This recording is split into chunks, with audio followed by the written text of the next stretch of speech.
City Clerk, could you take the roll, please? Yes. Alderman Nguyen. Here. Alderman Wilson. Here. Alderman Ruth Simmons. Alderman Suffredin. Here. Alderman Ravel. Here. Alderman Rainey. Alderman Fleming. Alderman Fisk. Here. Alderman Braithwaite. Here. Mr. Mayor, we have a quorum. All right, thank you, Mr. Clerk. Welcome everybody to the Monday, September 21st, 2020 special meeting of the Evanston City Council. Tonight, we are going to be talking about the Harley Clark Mansion, which has been something as a community we've talked about for many years, but it's an exciting night because 4 teams have put together proposals that they present to the City Council and to the community this evening. Before we get into the meeting, I am going to ask Alderman Wilson if you'll move a motion for us to have a virtual meeting due to the pandemic. Yes, I move that we suspend the rules to allow us to conduct the meeting pursuant to the governor's prior directives regarding COVID-19 and conduct the meeting remotely, utilizing the Zoom software in lieu of an in-person meeting. Second.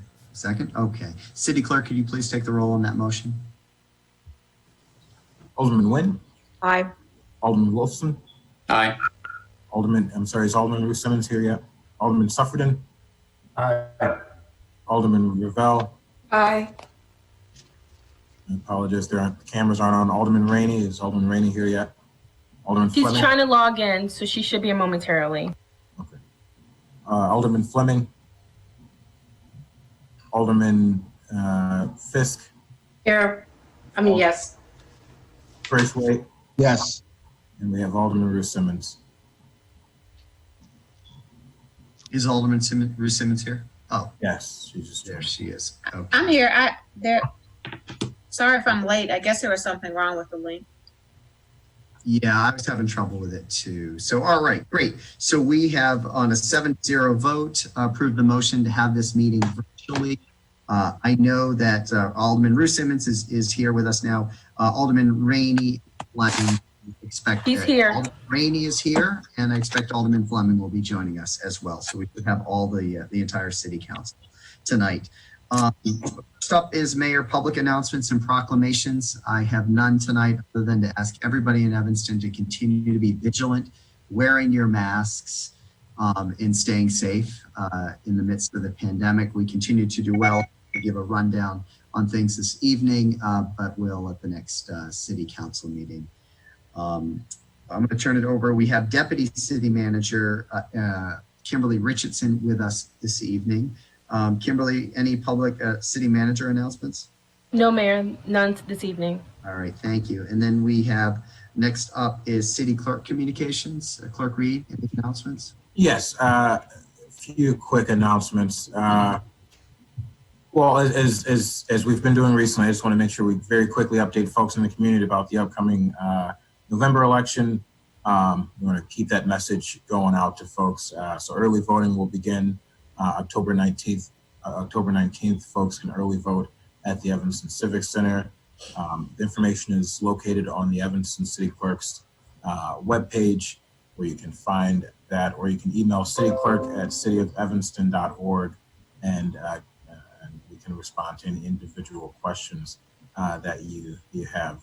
There will also be a drop box available during early voting at the Civic Center, so you can drop off your mail-in ballot. As soon as we get concrete information about how that will work from the county, we'll share more information regarding that.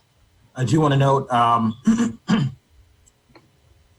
also want to point folks to resources on the Evanston City Clerk's Facebook page regarding the upcoming municipal elections and filing information.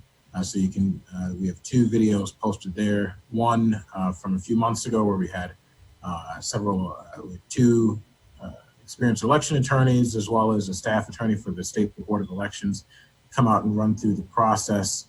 And then a more recent short video that's roughly 10 minutes, where you can just get some quick pointers on how to file for the upcoming municipal election. I want to note a few public comment or a few written submissions to the council. First is from Claire Kelly.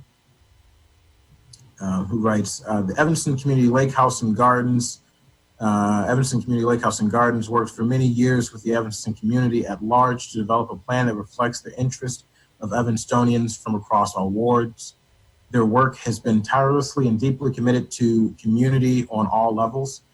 Evanston Community Lake House and Gardens successful outreach to the Evanston community for input and ideas drew hundreds of Evanstonians out on cold winter evenings to the Parasol Room to partake in collaborative discussions about the future of the Harley Clark building. Evanston Community Lake House and Gardens own diverse board is comprised of many Evanston members with a broad range of expertise and cultural backgrounds.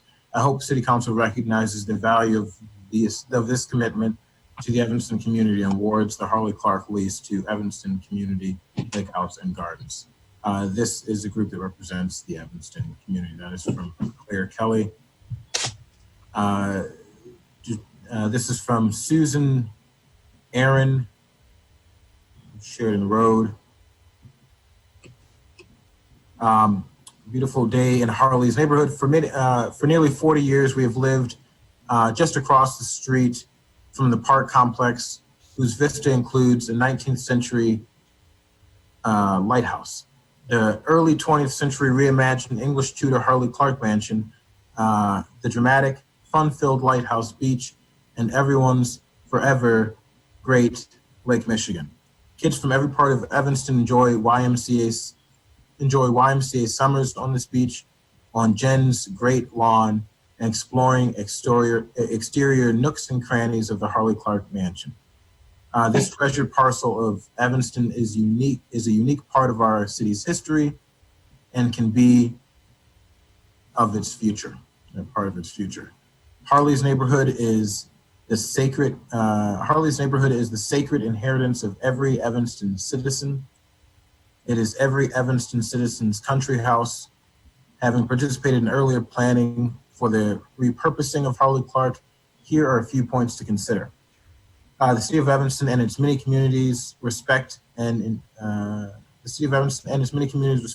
that the city's diverse and multi-generational residents have ample opportunities to enjoy Evanston's public lakefront at Harley Clark for contemplation, exploration, and recreation in COVID and normal time, with a variety of programs and activities.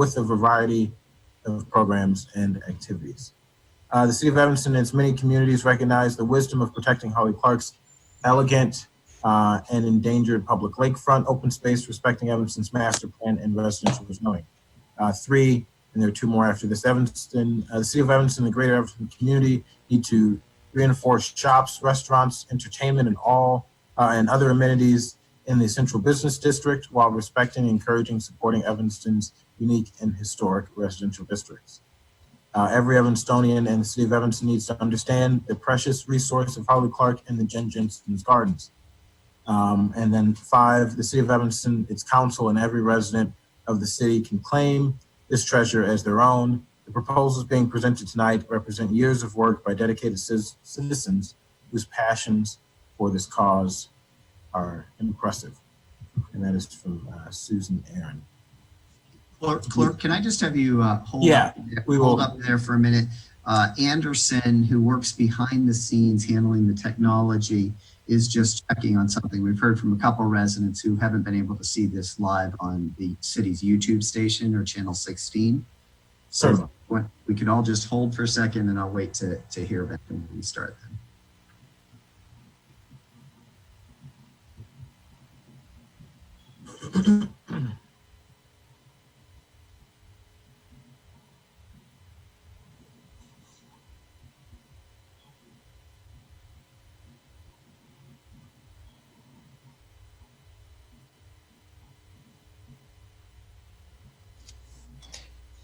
Mayor Anderson says he's working on it now. He hopes to have it fixed shortly.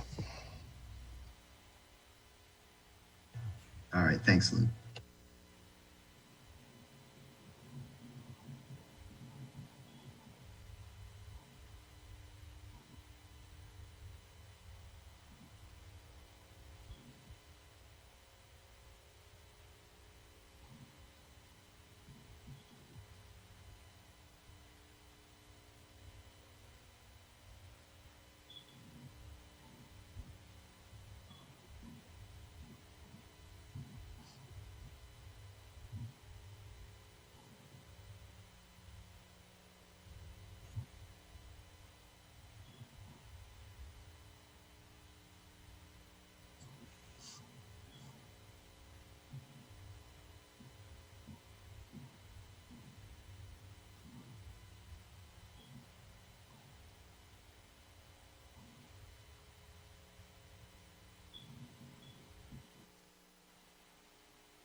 Okay, it's back up.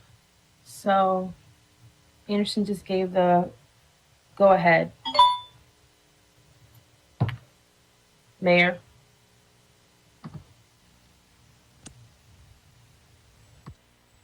All right, we are resuming the special city council meeting on Monday, September 21st, 2020. The city clerk was moving through his announcements. So back to you, city clerk, for any additional announcements. Yes, I'll just quickly summarize the remaining comments. Anna Roosevelt sent in the Evanston Community Lake House and Gardens proposal for Harley Clark. The Harley Clark Mansion is the best among the proposals because it supports the preservation of the unique Evanston historic building and its original garden landscape. It enables wider public use of the lakefront according to the Lakeshore Plan, the Lakefront Master Plan, and because it would shelter a broad range of valuable community activities for Evanstonians of all ages. The general use plan proposed by Evanston Community Lake House and Gardens was publicly supported by a majority of Evanston voters via a referendum in the midterm election. I hope the Evanston City Council decides for this plan. Again, that was from Ms. Roosevelt, Anna Roosevelt. Ryan Shanahan sends in his support for the Evanston Conservancy's proposal for the restoration of the Harley Clark Mansion and Coach House.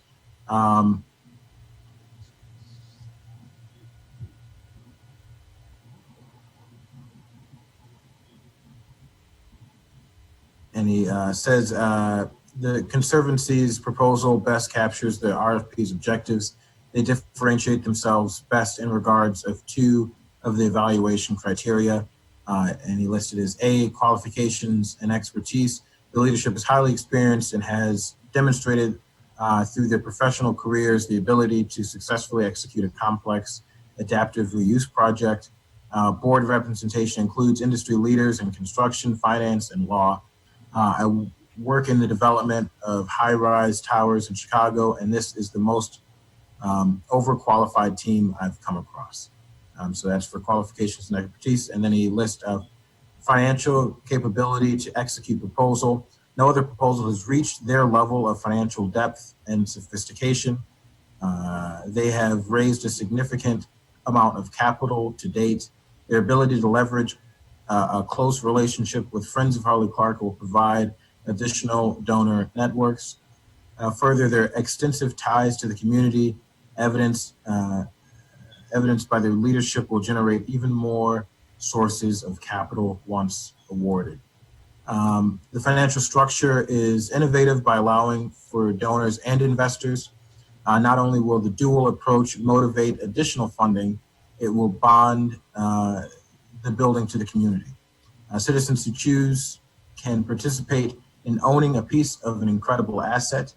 And this diverse network of community members will be personally invested in the success of the building, leading each to use the services frequently and encourage friends to do the same. The group's sophisticated view of available tax credits will reduce the capital investment required, increasing the certainty of success. The proposal presents the financials of operating a business, an item noticeably lacking from other proposals. Operating a historic multi-tenant building is complex. Unforeseen issues will need to be addressed frequently. Market rate rents with an on-site property manager to maintain happy tenants is vital to ensure the property remaining financially self-sufficient. The proposal is financially and programmatically developed with 8 tenants, most of which are local companies engaged with written letters of intent. Real rent-paying tenants already support this program. The benefit of Evanston Conservancy's proposal to the community can't be overstated. Harley Clark has the potential to be the crown jewel of Evanston, a place where the community can gather and enjoy a variety of activities all season long. This proposal demonstrates a coherent business plan that is ready for execution. and poised for success. That is Ryan Shanahan, First Ward resident, 7 years. Clerk Reed, could you just give us an update? Do we have a whole bunch of emails that came in? No, We're reading through there's one tonight? more. Yeah, there's one more here. All right. Which surprisingly, that given this issue, we haven't had more. I will. This last one's fairly long, so I will summarize it here. This is from Tina Vander Walker. I'm hoping I'm pronouncing that correctly. She's writing in support of the Evanston Conservancy proposal for use of Harley Clark. And as the director of the Covenant Nursery School in Evanston, I can't say enough the good things about the prospect of a nature preschool at Harley Clark. Covenant has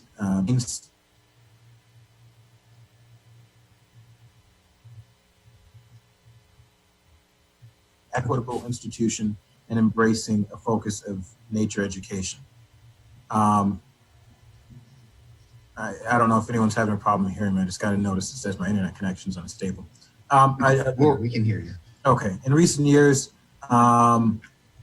nature preschools have become more popular with wide-ranging benefits to young children. Outdoor play helps children manage stress and become resilient. Time in nature improves focus in children with attention deficits. Children's play in natural environments is more diverse with imaginative and creative play that fosters language and collaboration skills. Children with regular contact with nature score higher on tests of concentration and self-discipline.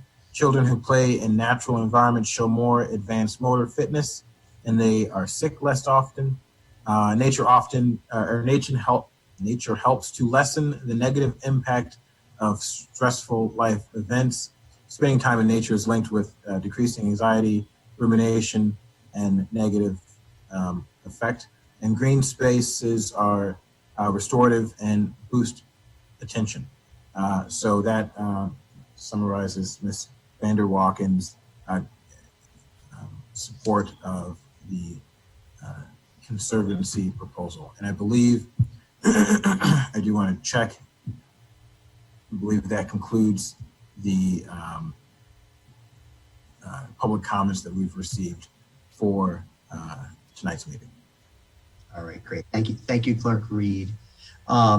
So this evening, as I mentioned, this is a special city council meeting where we're going to hear from 4 presenters or 4 teams that have put together proposals for the city. Just to recap, the issue of what to do with the Harley Clark Mansion has been around for many, many years. We're probably approaching year number 8 or so on what to do with the Harley Clark Mansion.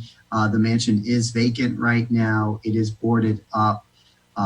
The city council considered demolishing it. There was a referendum in the city. People said, we want the city council to try harder. City council has put out an RFP. It had a 9-month period to that RFP. We received 4 proposals.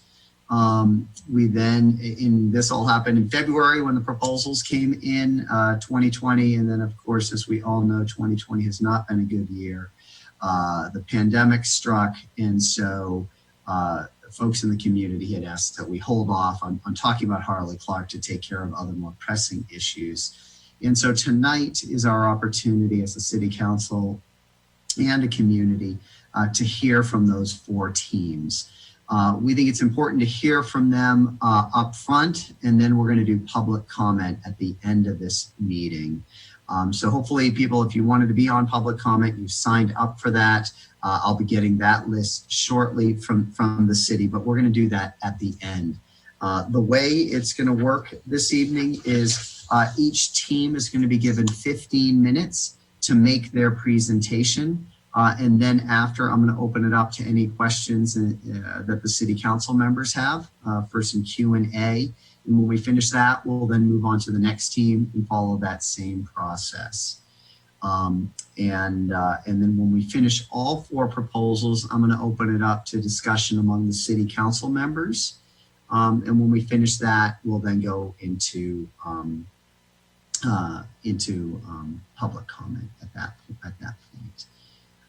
Before we get to the very first proposal, I want to show for everybody, just to get everybody in the right frame of mind, and for those that haven't seen Harley Clark and all of that, there's a short video that was really professionally done that has been put together on Harley Clark. And it was put together by the Friends of Harley Clark, a group that's just interested in making sure that the building be maintained and be saved here in our community. So I've asked Luke Stowe or somebody from the city if they can show that video for everybody. And again, it's 3 minutes, and then I'm going to move into the first presentation, which will be from the Artist Book House team.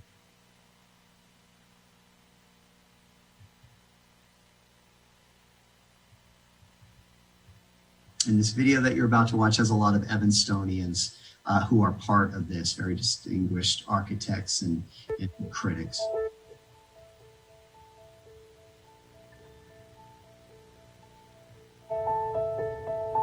This is a 1927 Tudor Revival mansion on the lakefront in Evanston, just east of Sheridan Road.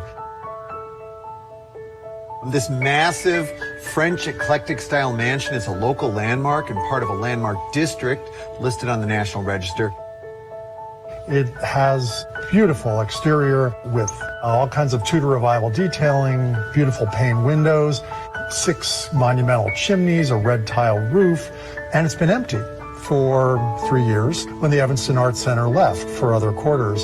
So now the question is what to do with it.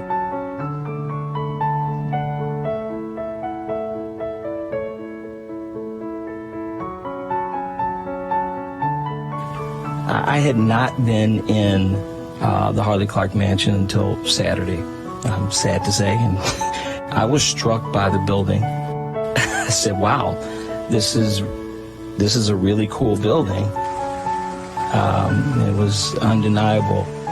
It was breathtaking. The landscape is by Jens Jensen, one of the 20th century's most important landscape architects. Landmarks Illinois included it on its list of most endangered historic places. The interior of the building and the features in the interior of the building are really quite extraordinary, as is the exterior. In the Harley Clark House, rarely do you see such a high level of decorative treatments and craftsmanship. Ornamental features including twisted columns, molded brick chimneys, highly detailed copperwork, and classical elements complement the graceful massing of the building. I consider this place to be a sanctuary for us to learn about the trades of the past. I consider this to be a place to learn about the quality, about the skill, about the pride of the craftsmen and craftswomen of the past. I consider this mansion to be a place to admire, enjoy, and learn from. Thank you. Thank you. Buildings provide shelter in all seasons, and in our houses, however humble, the solid walls of our dwellings allow for installation of lights and heating systems that support our survival. Architecture, fine architecture, on the other hand, provides spaces that go beyond mere shelter. They house our spirits while encouraging them to roam and to soar, and this is what happens at Harley Clark. As a public building now, Harley Clark offers such experiences to the people of our community. No wonder.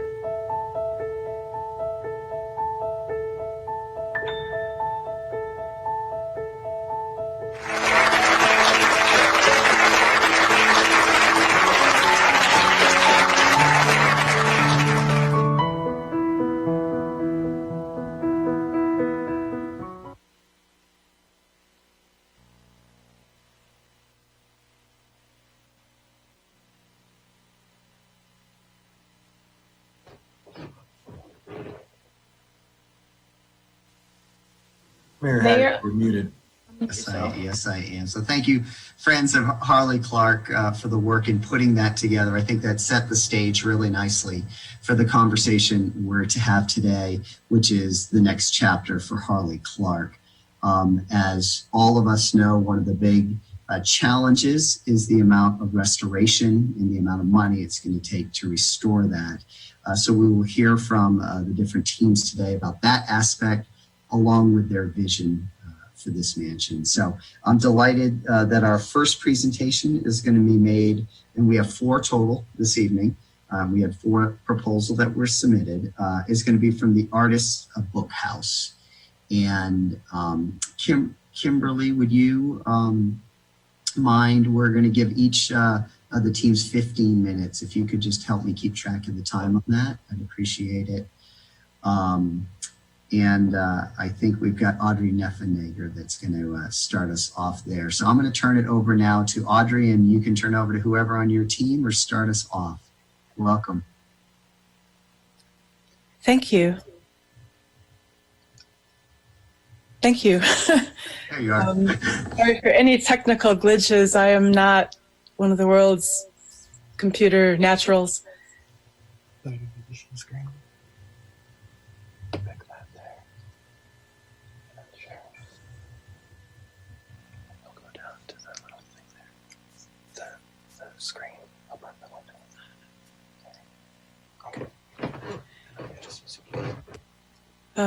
Thank you, Mayor Haggerty and aldermen and women of Evanston. I very much appreciate this opportunity to present for Artists Book House.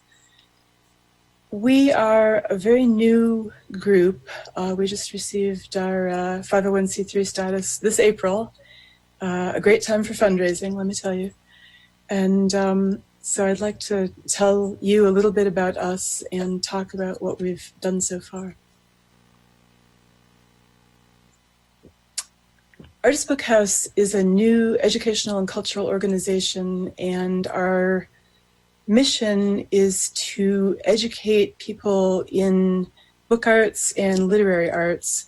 And we define that quite broadly. So it's everything from sharing books and writing and reading groups, all sorts of literary pursuits, as well as teaching people to make books from scratch. So we teach things like paper making, letterpress printing, bookbinding, and we are incredibly interested in all things book related. And so we are quite, well, a book is kind of a small thing, and most people think of it as something that you can hold in your hands.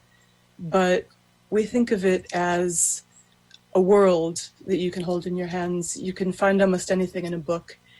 And we think that because of this, because a book can contain almost anything that you would think to look for, that it's an appropriate thing to do with the Harley Clark, because we can connect our passion for books with just about anything that anybody might like to pursue.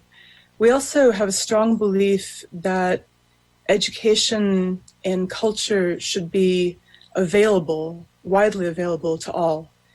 And when this building was the Evanston Arts Center, I came there as a 14-year-old student and began to study printmaking, and it changed my life. And I would like very much to pass that experience along and to make it possible for other Evanstonians to be changed by the experiences they have there.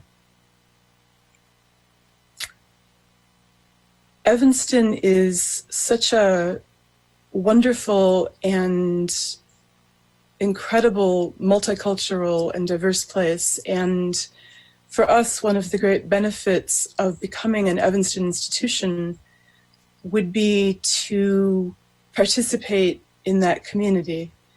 And we wish to draw people to us by making sure that our hiring practices and programming and scholarships and internships reflect our belief that we are all much better off if we are able to gather together, share our experiences, share our knowledge. And so that viewpoint is foundational for us. And in that spirit, we certainly wouldn't think of discriminating or causing anyone to ever feel unwelcome in this house, which does belong to the people of Evanston. We are a new institution, but we have a 25-year-old history. I was involved with a bunch of other artists, some of them Evanstonians, in founding the Center for Book and Paper Arts at Columbia College. And because we were part of Columbia College, we had the opportunity to offer degrees. And we have many fantastic alums who are participating in this new venture. There'll be faculty, there'll be exhibiting artists, there'll be staff, and we are excited to continue this legacy. When we were part of Columbia, we were part of a college which is famous for its openness, and we really benefited from that. We were part of the interdisciplinary arts department, and it was great. Unfortunately, after the financial crash of 2008, Columbia has been winnowing down. These are some slides of things we had in our galleries. And Craig Jobson is someone who got his MFA from us. He's a Evanston artist and printer. Pam Paulsrud is a paper artist and calligrapher. She also received her MFA from us. Pam is a Wilmette resident. This is Ben Blount, who's on our board, and his letterpress studio is in Evanston. He's a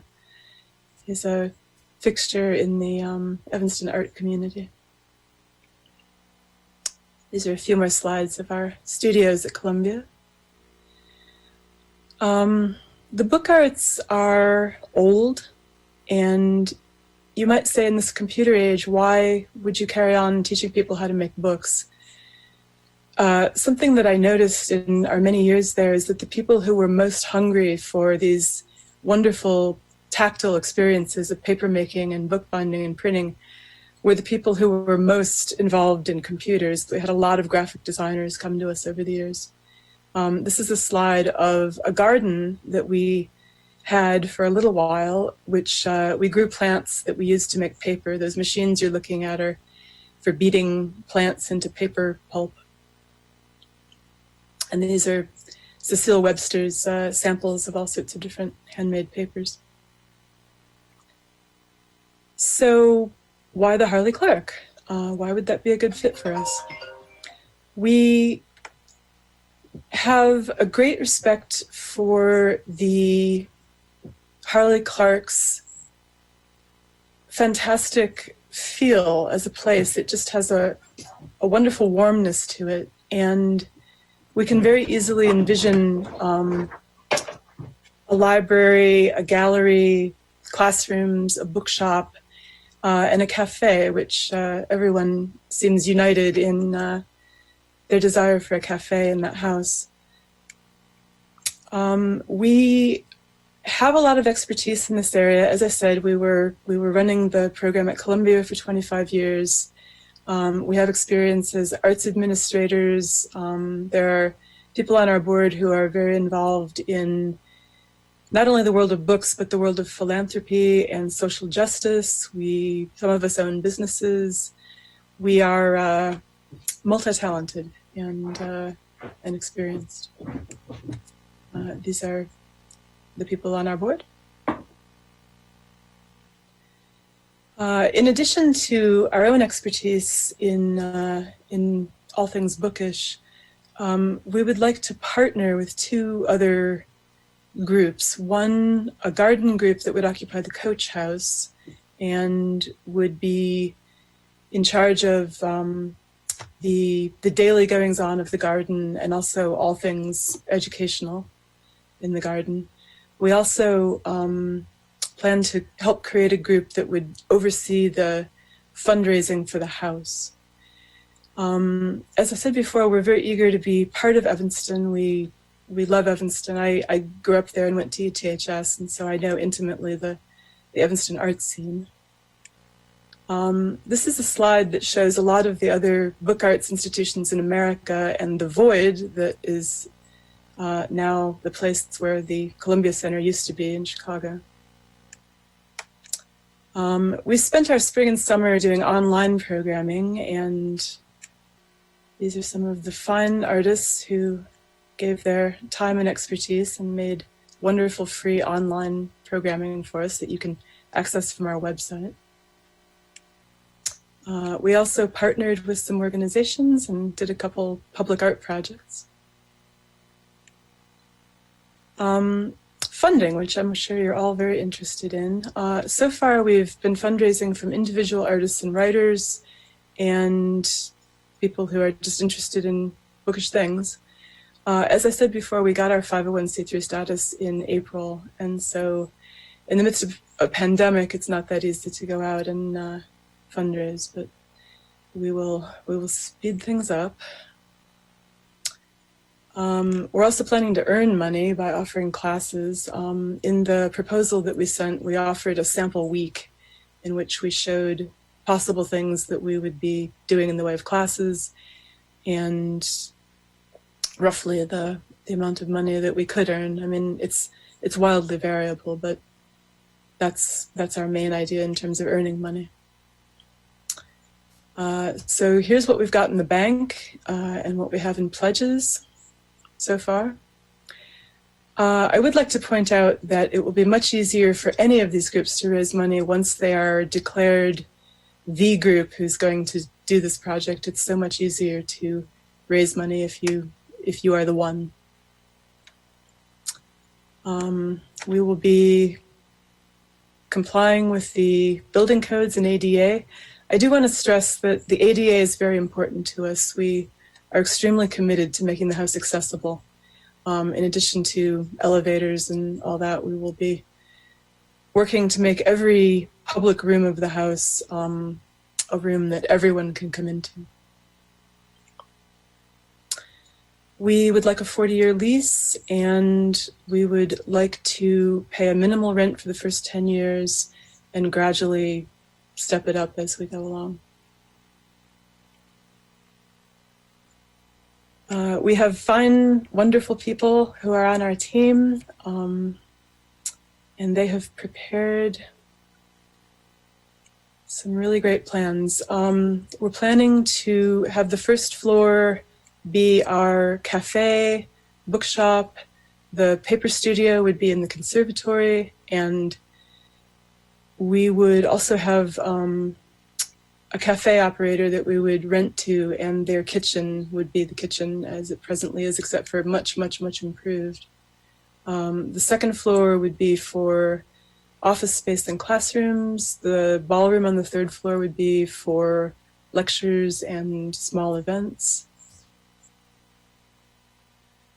And we would be making an exterior terrace, which I think would be much appreciated by everyone. It would be a lovely place to sit. We have thought a lot about parking, and we would solve a goodly part of that problem by intelligent scheduling to not conflict with beach going. At Columbia, we were very much on the academic year, and we could continue to do that in order to not be taking up too much parking for people who want to go to the beach. We're also planning to add parking if we need to. As I mentioned before, we'd like to use the Coach House as an educational center and offices for a garden group. And these are what we estimated to be the costs. Yes, that's an eye-popping amount of money. So we did our best. We did our best to be real with this. So here's an aerial view. Here is an imagining of the conservatory as a paper studio. Here is a rendering of the lovely ballroom as a space for giving talks. The dining room would be the cafe, and we plan to create outdoor access onto the terrace with new doors. And here is the terrace. And the terrace. I know that this type is very small, and I'm going to whiz right through this, but here it is.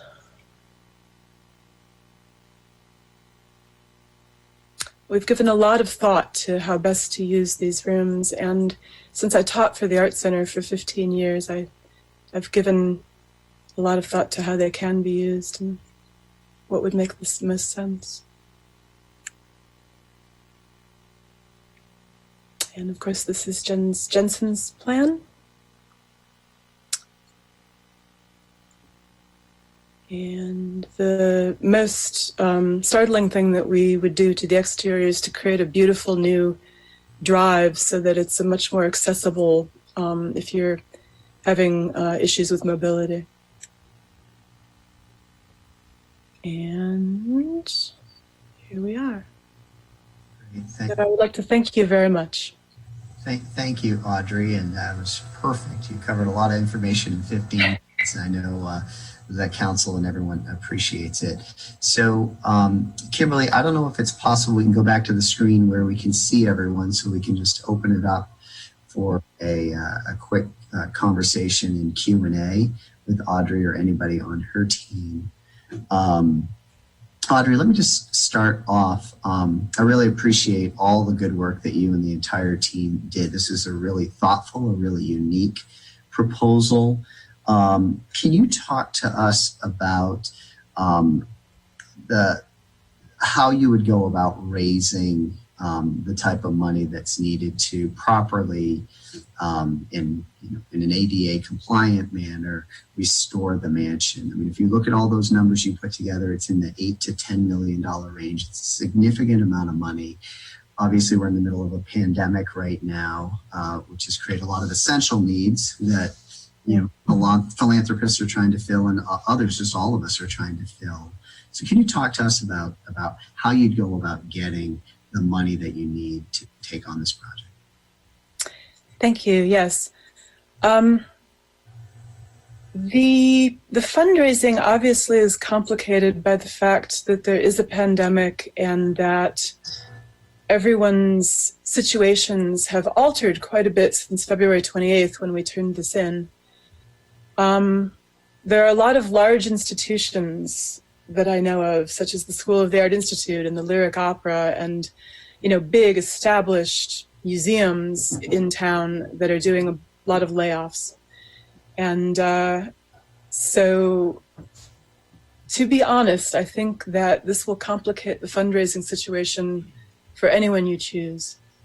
Maybe I'm wrong about that, and maybe it's just us, and maybe it's just the art world, but I think that philanthropy operates in different streams, and that when people are considering what to give and who to give it to, I don't actually think that we compete with food pantries and violence prevention and all those other extremely urgent and important things.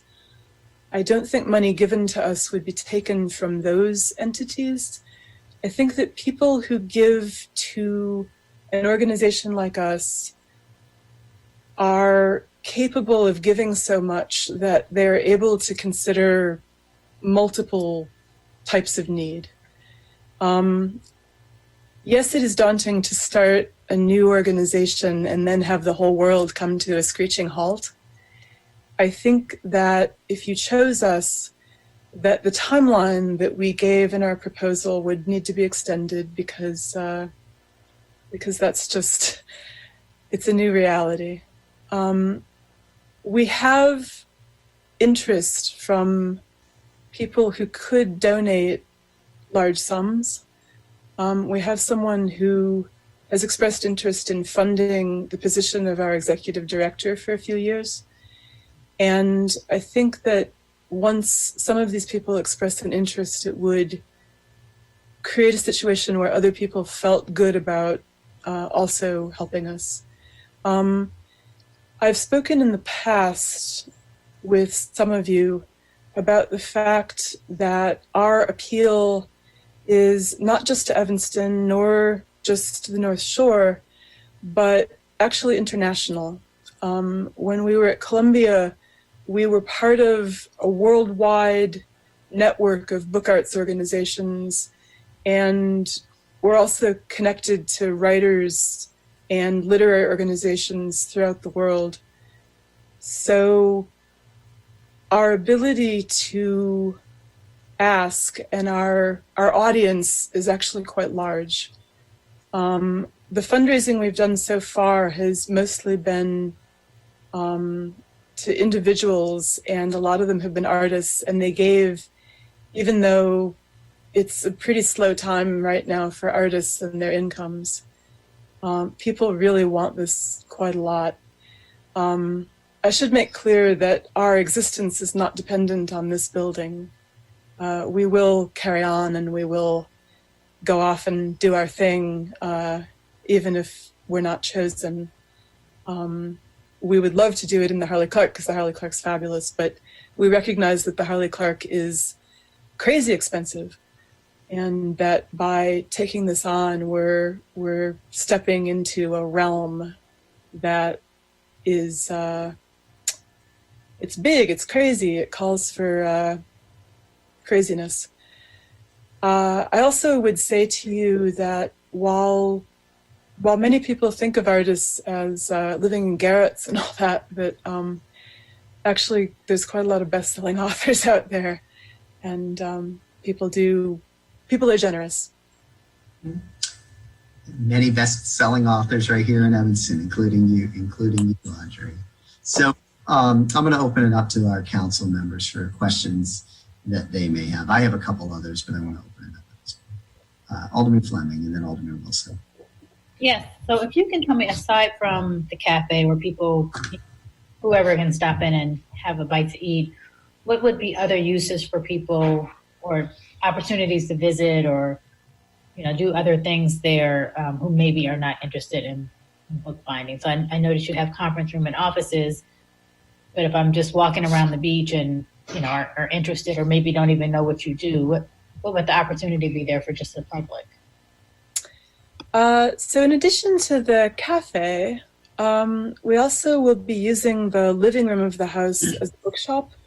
So there'll be all sorts of things for people to come in and handle and peruse. If somebody just wants to come in and hang out, that's okay too. I mean, you don't have to buy anything. The library of the house we're going to use as a library. It's going to be full of things that are kind of unusual. It wouldn't be, full of John Grisham novels.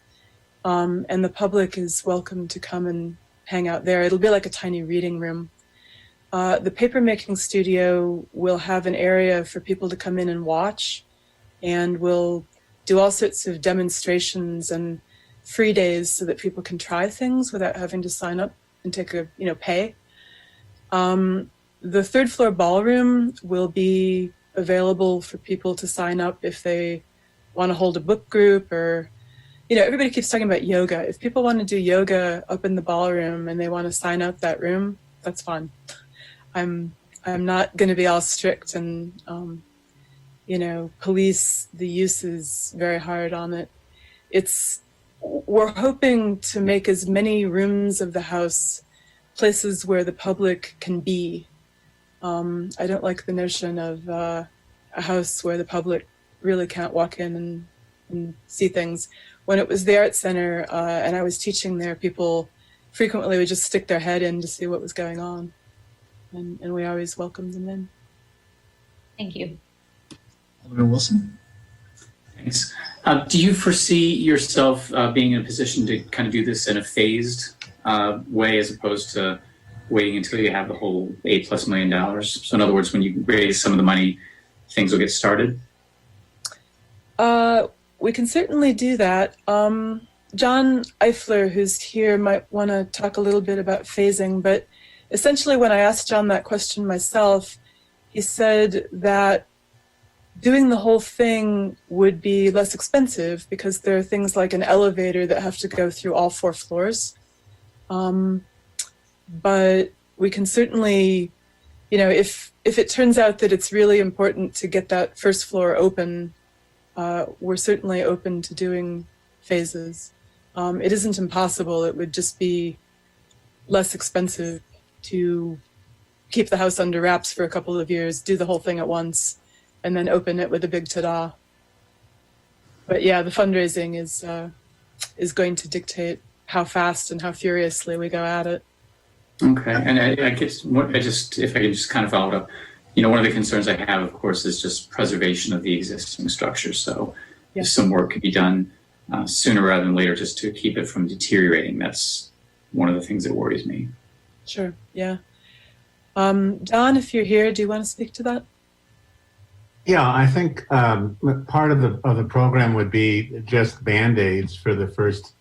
Oh, okay. Hello. Okay. Part of the first few years' work would just be kind of Band-Aiding the house to make sure that it doesn't get any worse than it is, and we are able to separate out, for example, the coach house landscape from the house itself. With the house, there's a great deal of exterior work that could be done right off the bat. So that's not, that part can be pulled apart from the rest of the jobs in the house. But it's much more difficult on the interior when you're talking about electrical and plumbing and mechanical. I mean, elevators have to go to every floor. You can't put it in for one floor. So Audrey is correct. I did tell her that it'd be much easier and more efficient to rehab the inside of the house in one fell swoop. All right, and that all makes sense. Right. And John, I would just say, I remember we have had conversations in the council before talking about other proposals and being concerned about some, multi-year phased approach and just what that does for just the surrounding area, right? To have a construction project that's going on for 5 years, right? Or something. All right, Alderman Fisk, and then Alderman Lavelle. Thank you. Hi, Audrey. Thank you for your presentation. So I want to thank you for coming up with a realistic number for the house and what it needs. And it sounds like you're going to do it correctly, and that's a good thing. I'd like you to talk a little bit more about what you said about the difficulty of fundraising during COVID. I mean, I hear that what you said about the arts community being certainly affected, but a different in a different category of giving than maybe some of the social service areas. But I guess I'd like to know a little bit more from you about how that would affect the timeline. So if you wanted us to push back on this, how long do you think it would be now, or do you have any more concrete ideas of when work could be done or could begin, and how we would I guess be reassured that the fundraising would actually happen? I'm a little concerned about that, so I'd like to hear more. Well, certainly the fundraising will actually happen. Whether the fundraising will yield the kind of results we need is slightly beyond my control, but we would go at it full tilt boogie. The timeline, again, I must be honest, is slightly beyond my control because we're in such an unprecedented situation. For me to try to give you a timeline, I mean, I'm a fiction writer and I deal with time, but this is beyond me. Truly, it is, Alderman. Mm-hmm. I can imagine if you choose to negotiate with us, I can imagine us together trying to hammer out a realistic timeline, just like we tried to find realistic costs for the project. I know that being strangely optimistic and then blowing it is a bad idea because, hey, that's my life with my book deadline right now. But the situation right now is such in the world of philanthropy that it's going to depend on a few people being very generous and a lot of people giving us what they can. And convincing those people is something I will do my absolute best. I will give it my all, but it's a funny thing. You know, grant writing is something I've done a lot of. Raising money from individuals is something I'm less experienced at, but we have a board member, Diane Stillwell, who's just wonderful, and she has told me that she will help, and so I look forward to being able to work with her on that. But I realize I'm not giving you a concrete answer, but I think if I did, I would be kidding both of us. Well, I know you've been direct and honest, and I really appreciate that. I mean, you're not coming up with an answer that would in order to make us happy, you're being really honest, because I think you're taking your this project very seriously, and I really do appreciate that. Thank you, Alderman Fisk. Alderman Revelle. Yes, so Audrey, thank you so much. A really beautiful proposal. I loved reading every page of it. I noticed early on in the proposal you mentioned Friends of Harley Clark being part of your plan, but is that different from the Friends of Harley Clark that is already in existence? What is the relationship there? Okay, that's a terrific question. Thank you for helping me to clarify that. I like to consider myself to be friends with just about everybody who's worked on this. And I'm so grateful to all of them for everything they've done. But in the report, and boy, I hope we did it right, but it's Friends with a small f. We're not officially affiliated with any other group. I hope that if you choose one of them, that I personally will be able to help in some way. But I don't have an official relationship with anybody but ourselves. We need to create, whoever does this, there will need to be a group that directly and particularly fundraises for the well-being of the house. Well, I know that when we get to the public comment part of our evening, we are going to hear from Friends of Harley Clark with a capital F. Yes. And Jen Shader has sent all of us the offer from Friends, and she gave us the video that we saw at the beginning of our meeting. I guess I would like to just give just a little highlight to my colleagues so that you're not waiting till the very end of all the presentations to hear what Jen is offering, what Friends of Harley Clark is offering, basically. So they do have $38,000 as well as some in-kind donation from Bully Andrews Masonry Restoration, so that they could go ahead and do tomorrow the Phase 1 masonry repairs that were identified in the... Point of order, Mr. Mayor, point of order. This is the first presenter's time. Shouldn't we finish with this proposal before we go and hear about another one? Yeah, but I don't think Alderman Revelle's talking about one of the four proposals. No, but it's still taking away from this. I think we should hear all the proposals and then hear other extraneous information. It's not extraneous, because Friends of Harley Clark is offering to do this for whichever group gets chosen. I know, but can't we hear from all the groups? It's part of answering the question about because doing the Phase 1 masonry repairs would address the question that came up with Alderman Wilson's question about, could we do something to make sure that the exterior of the building is taken care of while we're still fundraising for the work that would happen on the inside. So you'll hear in detail from Jen, but I just want you all to realize that there is the funding there along with some in-kind contribution to be able to take care of the exterior. I know, but we did get a letter. We did get a letter. Yeah, okay. I'm good. I'm glad you got it.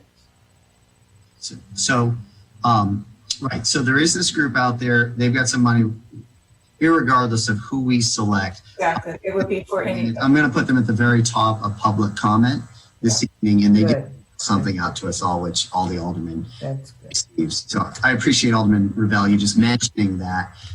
Everybody knows that. Any other questions for Audrey? Great. Thank you. Audrey, can I just ask one thing? Can you just share with us, I mean, one thing, I think this is a really unique proposal, but I also like the fact that it's not the first and only one in the United States, that there are other ones. So do you have any sense of how they're doing right now, given the pandemic and everything we're going through? And can you just share with folks, I know it was in your proposal, but what the annual range of revenue is for those, and also whether any of those needed initial funding like your organization would need to invest into some kind of site where they have the facility. Sure. So the case studies that we gave in our proposal, one was Center for Book Arts in New York City. They're the oldest. They were founded in 1974. And they're small. They have a really, I'm trying to remember their footprint. It's something like 500 square feet. I mean, they are minute.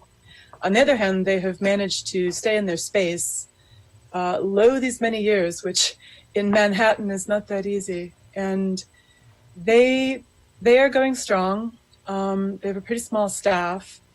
Ken is here with me, and he's looking up the exact numbers because I don't know all this off the top of my head. The group that we would be most similar to is the Minnesota Center for Book Arts, which is in Minneapolis. And they are part of something called Open Book.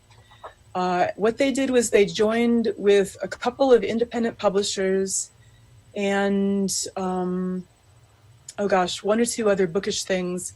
They have a cafe. And what they did was they bought 3 warehouses that were in kind of a not so good neighborhood. They gutted them and put them into one building, and so they're all together in this one building, and it's wonderful. It's a destination. Ken, have you got that? Okay.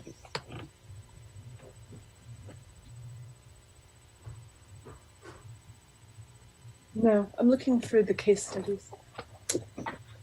Sorry, we're sitting here. That's okay. I mean, I reviewed it not too long ago, and I was actually pretty impressed. I mean, the annual operating revenues were ranging from about $725,000 annually, all the way up to, I think the San Francisco one was close to $3 million annually. Yeah, as you would expect, this type of thing ranges wildly from being a tiny storefront operation to being really quite a big thing, like the one in Minneapolis and San Francisco. Chicago has a long history of these. There was one on Irving Park Road called Artist Book Works, and that one was literally a storefront. I used to work there in the 90s. It was tiny, but it can be almost anything depending on the way you shape it. And if it has things like a bookshop, a publishing program, the reach can be quite large. We're also, if we're doing literary things as well as book arts, we're able to invite some really fabulous guests. And there's a lot of synchronicity between different disciplines. So because we have a history as an interdisciplinary organization, we're almost like Legos, we can connect to so many different things and participate in the cultural life of Evanston in a lot of different ways. But yeah, we can be a viable business. Thank you. All right. Well, thank you very much to you and your team. We're going to move on now to the second presentation of the evening. This one's going to be Evanston Community Lake House and Gardens. I don't know if it's Emily Guthrie that's going to start this off, or I will pause and let someone come on the screen from the Evanston Community Lake House and Gardens group.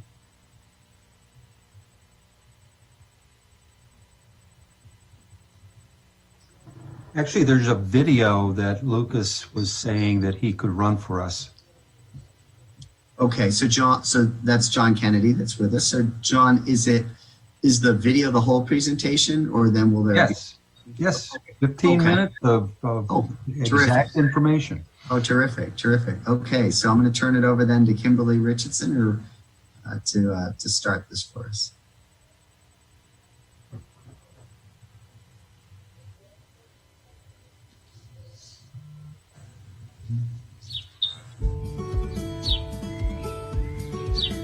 The key to the success of this project will be the upfront work, planning it properly.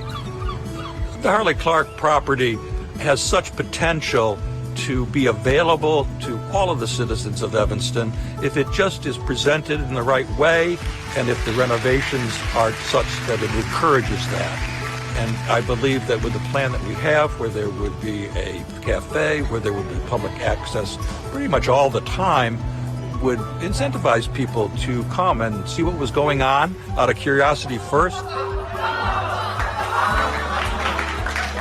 and then hopefully find that it was a place that was welcoming to them, and that they would want to return with the beach, with the landscape, with how the house will be redeveloped, hopefully with a terrace on the back where you can sit and look at the lake, maybe have something to drink. All of those improvements will be of interest to everybody in Evanston. They'll be encouraged to come and take advantage of it. I have worked a career in design and construction and project management. I started at Northwestern University, then a number of years at Lincoln Park Zoo, where renovation of a half a dozen buildings, including some historic ones, were my responsibility. And then the longest tenure, 18 years at the Chicago Botanic Garden, 40 different projects, including buildings, gardens, and infrastructure. And then for the last 7 years, I have had my own business, W.W. Browning Project Management, and that's been almost entirely historic projects. I believe that the vision that's had for this property, both the buildings, the land, and the lakefront itself, will be tremendously popular when redeveloped. People have always known the property when it was the Evanston Arts Center, but a redevelopment of it properly communicated, I believe over time, and not a long time, would provide a venue for all sorts of activities that will definitely draw people from Evanston and farther than that. The project has many facets to it, and if you think of first just the building itself, the main house, floor by floor, the lower level could be redeveloped for some educational space. The first floor could be used for all manner of scheduled events, both community and private events. And then the second floor could be more of a gallery type area, maybe some of the offices for the people that will be working here full time. And then the third floor has a wonderful large space that would be perfect for larger type events. And the grounds themselves offer great opportunity for outdoor education and use, and redeveloped as the Jens Jensen original garden plan would be of high interest for many people. The plan is broad, and it could certainly include other parties interested in the property and form a sort of consortium, if you will, to redevelop the project by combining resources, maybe counting on the city for some help that way too, and get this going sooner than later, because the longer the house sits, the more it takes to rejuvenate it, and boy, it seems like now's the time. We're trying to create a space that is for the entire Evanston community, that's inclusive, that allows people to relax, dine, create, play, learn, live, whether it be to attend a concert, listen to a lecture, go to a workshop, eat at a cafe, have something to drink on the terrace, enjoy time with friends, all while looking at the beautiful Lake Michigan. That's one of our community's greatest assets. We held 3 community meetings. They were all held at the Parasol Room at the Civic Center in Evanston. And hundreds of people came out for each of the meetings. And gave us input, told us exactly what they were looking for. And we gathered all of those ideas and put them together and put them in our proposal. We've had a lot of ideas come in about programming specifically for our Black residents, namely Black Theater on the Lake, Lake Dance, which is designed to bring Black youth to the lake, the budding Black entrepreneurs. One idea that I think is the most intriguing is a weekend overnight camp for youth ages 13 through 17. And the idea behind this would be a game changer. I'm going to be speaking to three aspects of the business plan. One, what are the goals? Two, how do we get to those goals? And three, how do we finance those goals? First part is, what are the goals? We want to create a sustainable business plan that will not only provide staff to run the community events that other people have spoken to, but also to manage and market the facility. It ends up that this town has a lack of medium-sized conference space. We have a lot of small stuff and a lot of large stuff, but nothing in the middle. Conference room, elegantly laid out, high-tech, where you've got the first floor living room and the conservatory would be great for 15 to 30, 35 people over 2 or 3 days kind of a conference. We believe a lot of Northwestern departments would take advantage of this, as well as the hospitals in town and the other large businesses, as well as the nonprofits that Evanston has quite a few of. In addition, we would have income from a membership group, as well as a summer cafe that would serve the community, especially the beachgoers. Now, what's the financial side of this thing? Well, as others have spoken to, it's hard to raise real hard cash when you don't have a lease in hand. So what we've lined up is $1.5 million loan. We've also paid for a study that a professional fundraiser feels that we've got a market for $3 to $7 million that we can raise to pay off that loan and move forward. So this is a sustainable business plan because we've done our marketing research, we've talked to people, there is a need, and the basic elements of business is fulfilling a market need. I'm an Evanston resident for the last 45 years. I've also been a practicing architect in Evanston throughout that period. I was also, till 10 years ago, a professor of architecture at U of I, Chicago. We're sitting east of the main Harley Clark mansion, and this is a site where I've done a half a dozen different architectural projects. Those included the main entry into the building, which was redone for handicapped accessibility and included redoing the stairs, automatic doors at the entry, a long ramp that allowed you into both the greenhouse and the building. Handicapped toilets was another project at the first floor, and then the roof of the greenhouse itself was replaced with a copper roof. At the coach house, I did several projects, including replacing the windows and then both rehabbing the exterior of the building, cleaning up everything on it. 3 of those projects received Evanston Preservation Awards over the years. The intent of the project was to simultaneously begin to use the building rather than have it sitting dormant for 1 or 2 years while more and more money is brought in. The longer it's kept idle, the worse things will get in terms of deterioration. So the idea was phasing the work, such as handicapped accessibility, installing an elevator to allow you to get to all the levels of the building, new toilets, new mechanical, electrical, plumbing, heating, and possibly cooling.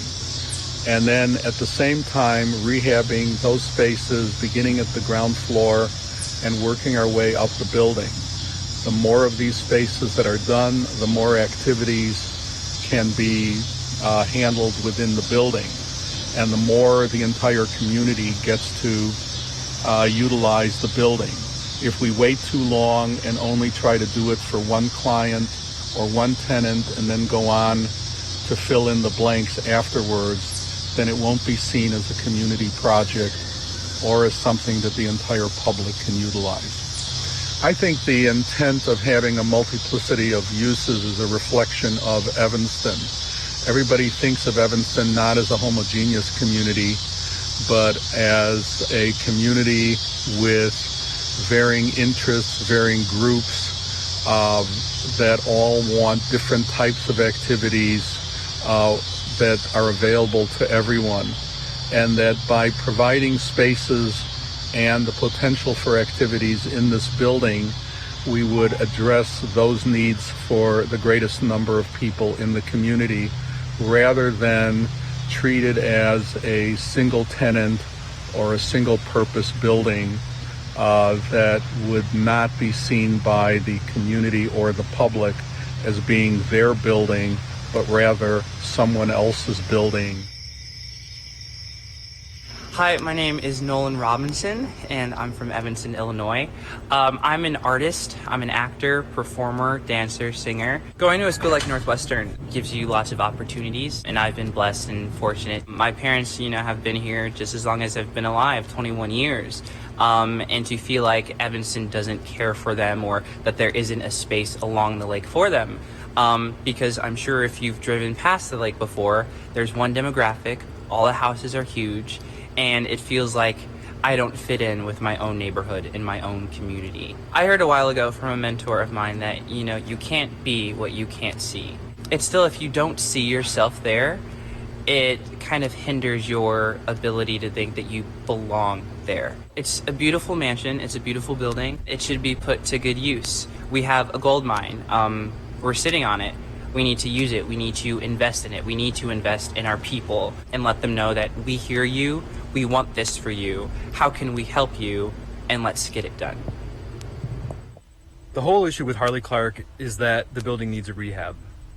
If the building was fully rehabbed, there would be no problem. There would be a line around the block of people that want to use Harley Clark.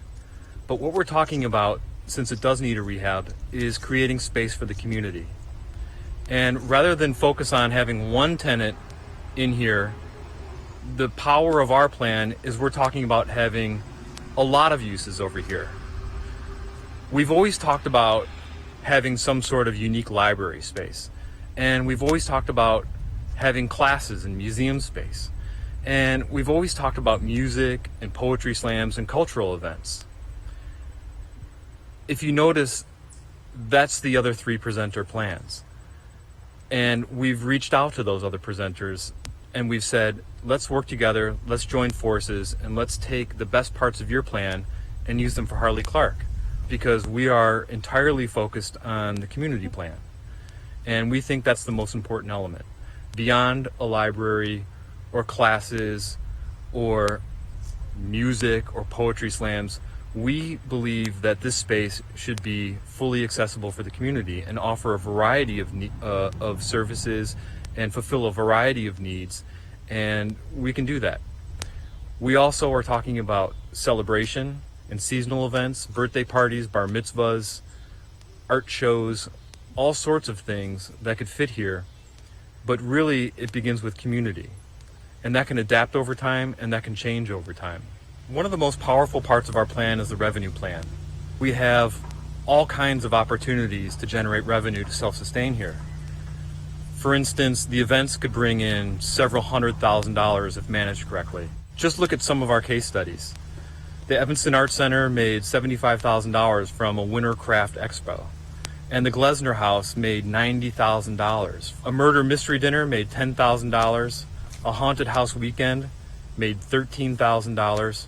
And Highfield Hall, a place that we've modeled a lot of our programs after, brings in $600,000 a year, year after year after year or more. If we really want to find a solution for Harley Clark, we should begin with a cooperative, meaning we all start working together. We combine ideas and we find the best path forward for the financing. We just saw this happen in real time with Robert Crown. The city wanted to provide the residents of Evanston with a new ice rink. So they hired a fundraiser, they put together a board, they directed staff to start promoting and seeking solutions to building that ice rink. And this Harley Clark project deserves no less attention. However, it's 1/20th of the effort needed because we're talking about $4 million. And we have an acting city manager who understands how this process works. We have city staff that understands where financial help can be found and solutions can be made. And we certainly have, at this point, enough residents who have come forward and said, I want to donate a little. There's a couple of proposals here who say they have money. And with all of these ideas combined, we should be able to find a solution for Harley Clark. And if we act intelligently about this, Harley Clark could be under construction by next spring.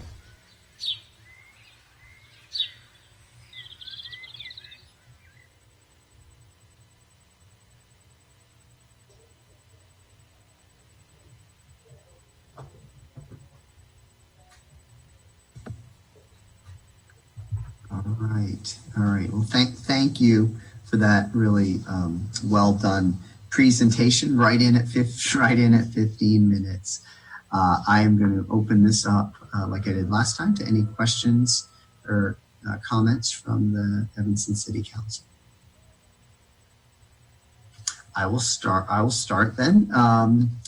How much money do you have in the bank? And if you have a certain amount pledged, how much do you have pledged? And what's the total you think to restore the mansion to serve your purposes? I'll address the first couple of questions there. We've got roughly around $50,000 in the bank. We have pledges, or not pledges, but we have assurances that there's probably another $3 to $7 million in potential donors. Again, it's kind of going back to that chicken egg problem that others have spoken to. You get a lease and then you can all of a sudden line people up. The key thing is we've lined up $1.5 million worth of a loan, which could be paid back through the pledges going forward. That will be sufficient to get us going in the first phase. We have actually 4 phases of development. I'm going to let Elliot speak to those phases. Okay, and then if Elliot or somebody could also speak to what's your total restoration cost of the mansion? Yeah.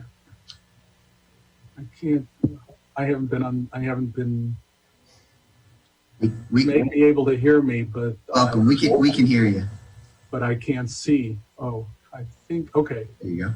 Sorry. We may have to do this all in advance. I think that the question was speaking to the phases. We've described them in great detail in the formal proposal back in February, and I discussed it a bit in that video. The intent was to do the building in phases. This is something I've done on a number of projects, actually projects in Evanston as well. There was about 5 phases in redoing the police headquarters a number of years ago, 3 phases at the fire headquarters, and a few other things in partial phases on some of the other projects I've done for the city, as well as similar phasing at the planetarium and some other historic buildings. The intent, and as John said, with that $1.5 million, the first phase was assumed to be about $1.5 million, as it turns out. And the idea was to do those things that you have to do that won't disrupt subsequent phasing, meaning building the elevator, doing some of the plumbing, getting all of the accessible items done for at least the first floor. That way you could immediately use the first floor, the conservatory, and some of those spaces and get activities to occur in the building. There's already 1 handicap toilet that I did years ago. We need at least 1 more. The entry was done, needs to be redone, some of the other aspects of it, and then by slowly working our way up.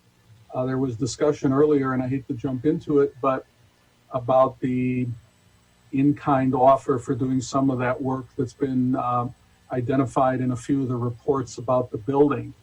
I wasn't aware of that, and I looked it up. That addressed some of the tuck pointing and some of the other issues, but my experience, even at Harley Clark and at the coach house, was that you do the windows first rather than worrying about patching them and then subsequently doing most of the tuck pointing and the masonry afterwards.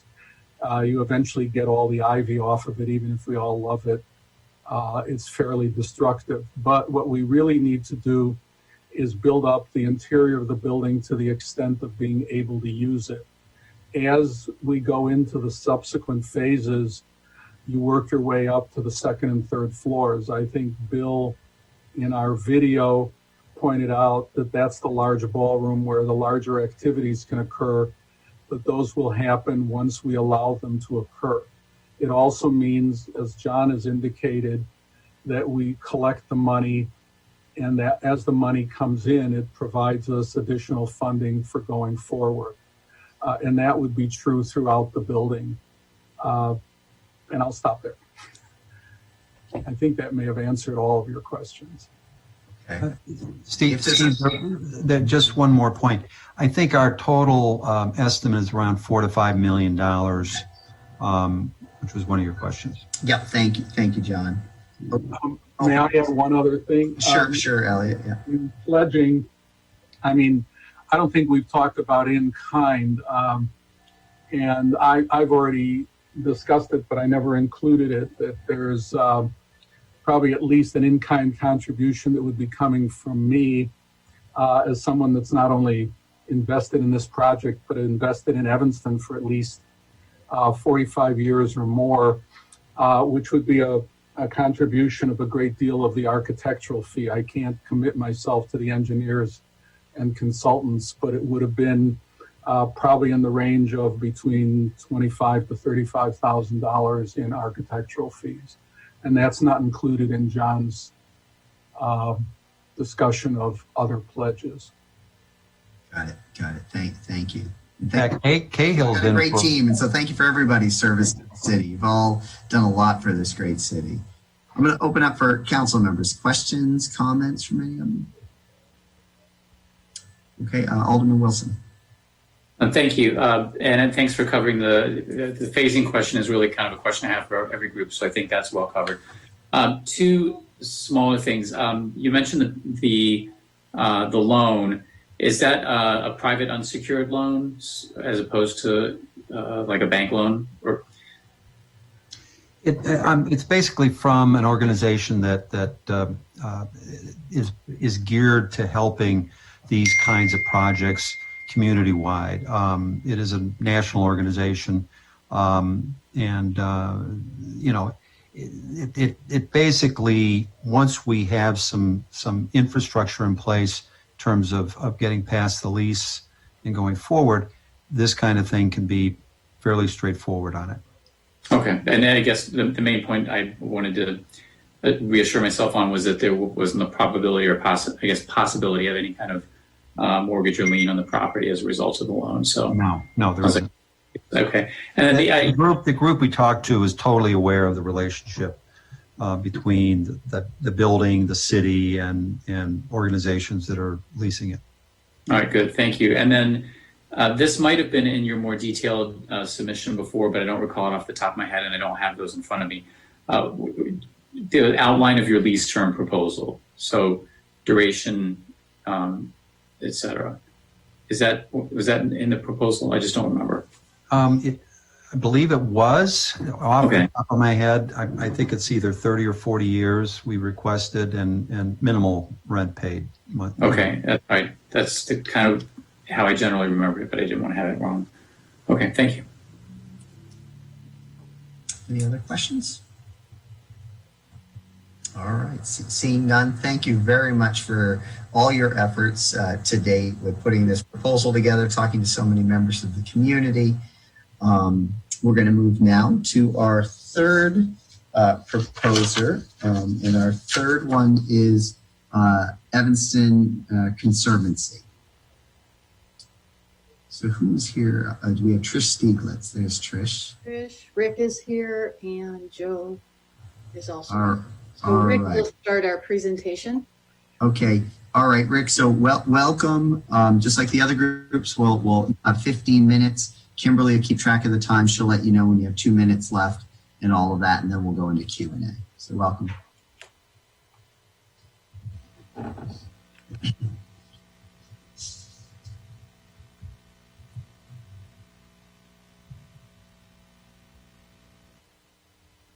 Good evening. My name is Trish Stieglitz, and I'm founding partner of Evanston Conservancy with a plan to repurpose the Harley Clark House and Jen's Jensen Gardens for the benefit of all Evanston residents.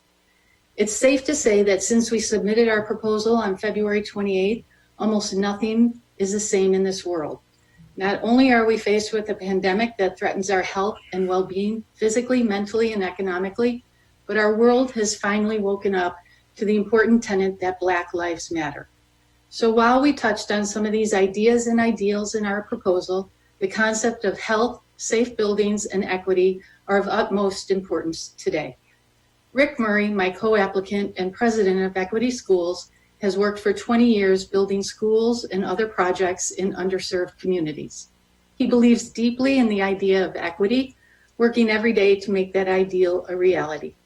In fact, in the midst of the pandemic and debates about if, when, and how to open schools, he is proud to have hosted a ribbon cutting just last month for a $10 million school project serving Detroit's lowest income zip code. Rick is unfazed by seemingly impossible challenges.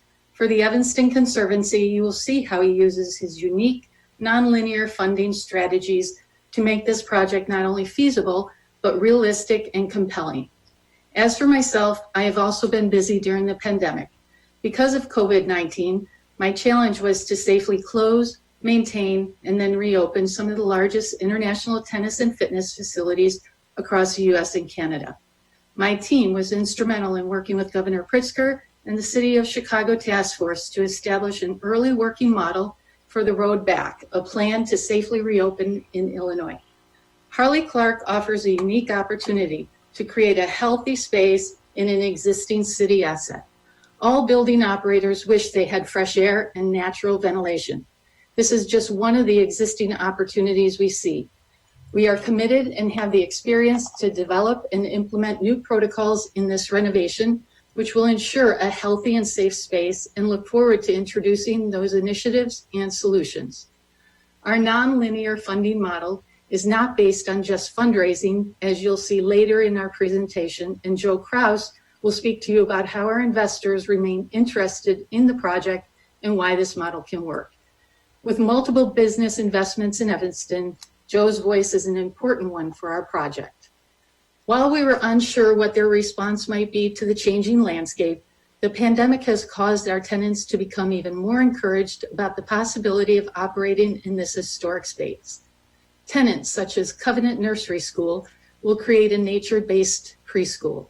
We have multiple caterers within an event space and cafe, Heritage Bikes, Creative Co-working, and the Talking Farm, which is doing well, and all are still excited about this project. Finally, our advisory board is among the best of the best, and you will note in the proposal and on our website, but we are saddened by the loss of one of our members and friend, Hecky Powell. Our proposal tonight, and indeed our efforts to create a space that is welcoming to all Evanstonians at Harley Clark, is dedicated in his honor. Now I'd like to turn it over to Rick Murray, who will take us through the presentation. Thank you, Trish. I'm just going to jump right into this on the agenda and go through these 4 items. The plan is a refresher, not a lot of detail, but you've got that in the proposal. I also want to speak a little bit to public access and community benefits, very important. But mostly I want to get to the feasibility and why we were so confident that this works. And I think you'll agree with us ultimately. Finally, our team, the people who can make this happen, and even if you believe it in the feasibility, you've got to have the right people to make it happen. So let me go through the plan a little bit here. We'll start on the first floor, of course. Coming into the front of the building, we've all seen these great images of what it used to look like. We will restore that reception area foyer to its original condition. There's the office and the elevator. We think that's the right place for it. We want to have something near the entry. Cafe and kitchen, outdoor dining, indoor dining. Everybody agrees there should be a cafe here. That's the wonderful kitchen. We'll put a little paint. No, we're going to put in a commercial kitchen. We want to have some job training, performances. We really want this to be a great social space. The nature-based preschool goes to the northwest corner. As Trish had said, we've got diversity by design built into this. Great access directly to the outdoors, terrific use to put in there. The big spaces at the south end of the building want to be big spaces, and we want to preserve that and use it that way. We do not have any tenants in there. We considered it, but we're going to keep this open for community use, for the tenants to use, for everybody to use in the glory of its big spaces there. Going down to the lower level, the nature preschool gets more square footage down here for some of the messier things. They've got an interior staircase that makes that work well. Elevator, as I noted, hits all 4 levels, of course. We want to make sure we've got enough storage in here for staging of events and activities in the building so they can go up and down through the elevator.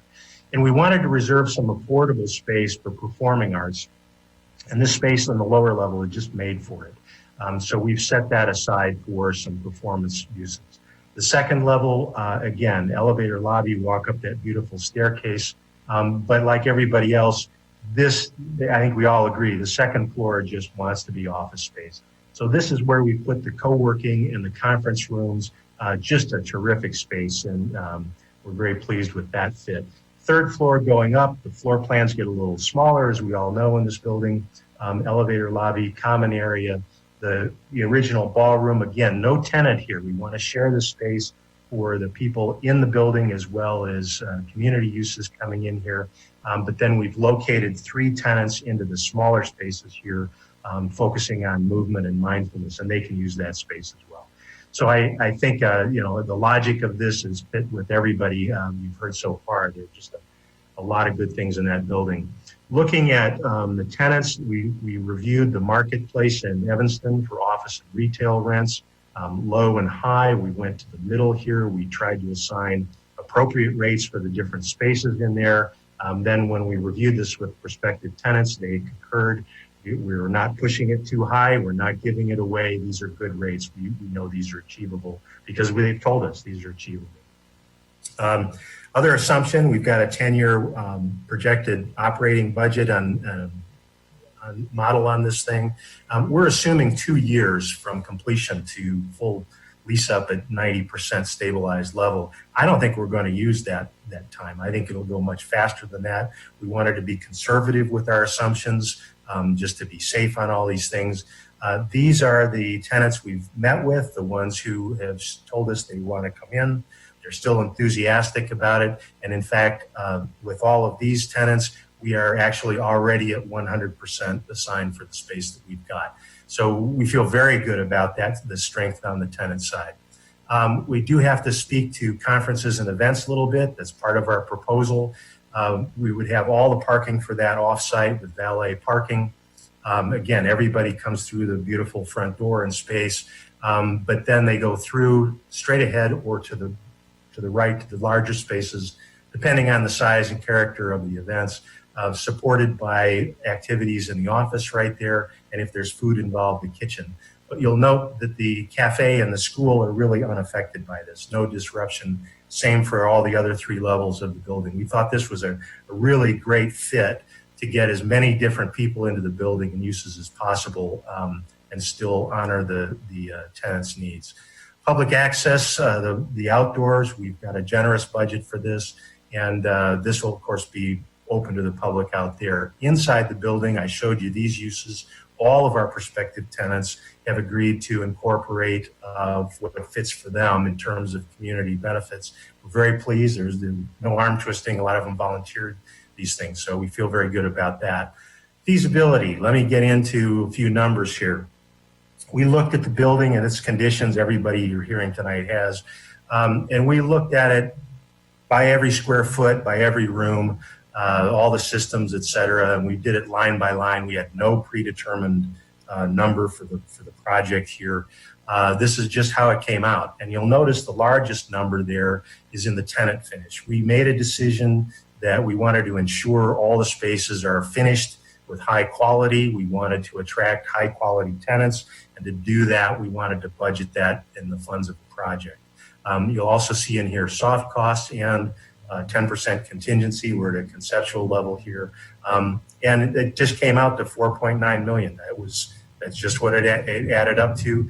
If you divide that back, it's $226 a square foot, which I feel is a very good number for renovation, including some very selective historic restoration, but some other spaces that don't need quite as much.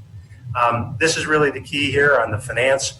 We did not want to base anything here on wishful thinking. It'd be great. We love donations. We'll welcome anything that comes in. But we wanted to bring that down to a number that we felt was really achievable. If we exceed it, wonderful. But we dropped that down to 1.5 million because in our modeling, what we found with the tenants and the projections that we've got there, we can generate a small positive cash return so that we go with 1.5 million of equity investors in here.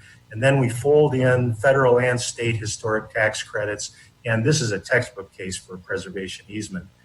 You know, it's hard to say with investors, depends on their tax situation, how much of that they can take. But when you put those things together, it's really a very good investment.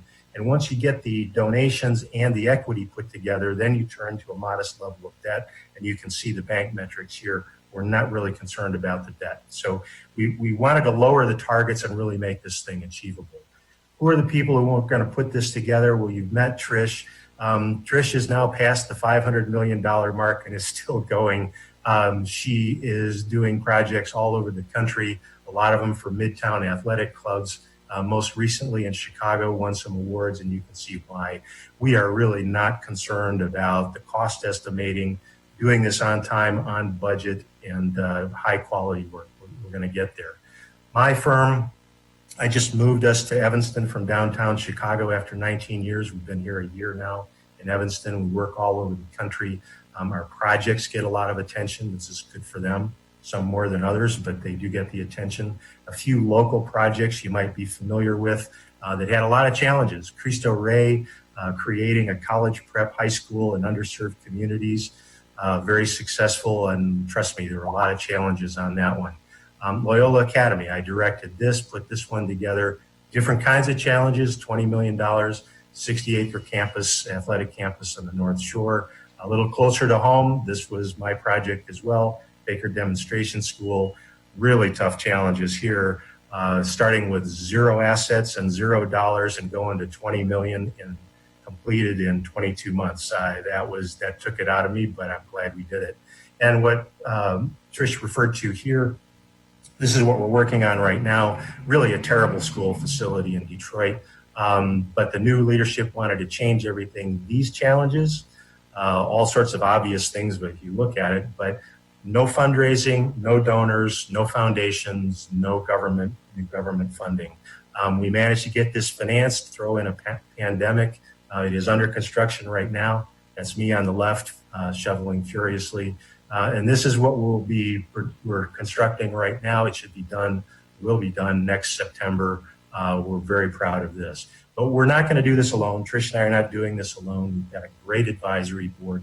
Let me introduce you to one of those people, Joe Kraus, who can speak to investment and financial side of this. Joe? Thanks so much, Rick. My name is Joe Kraus. I'm honored to be a member of the advisory board for the Evanston Conservancy. I have a focus on investor strategy and financial issues for the group.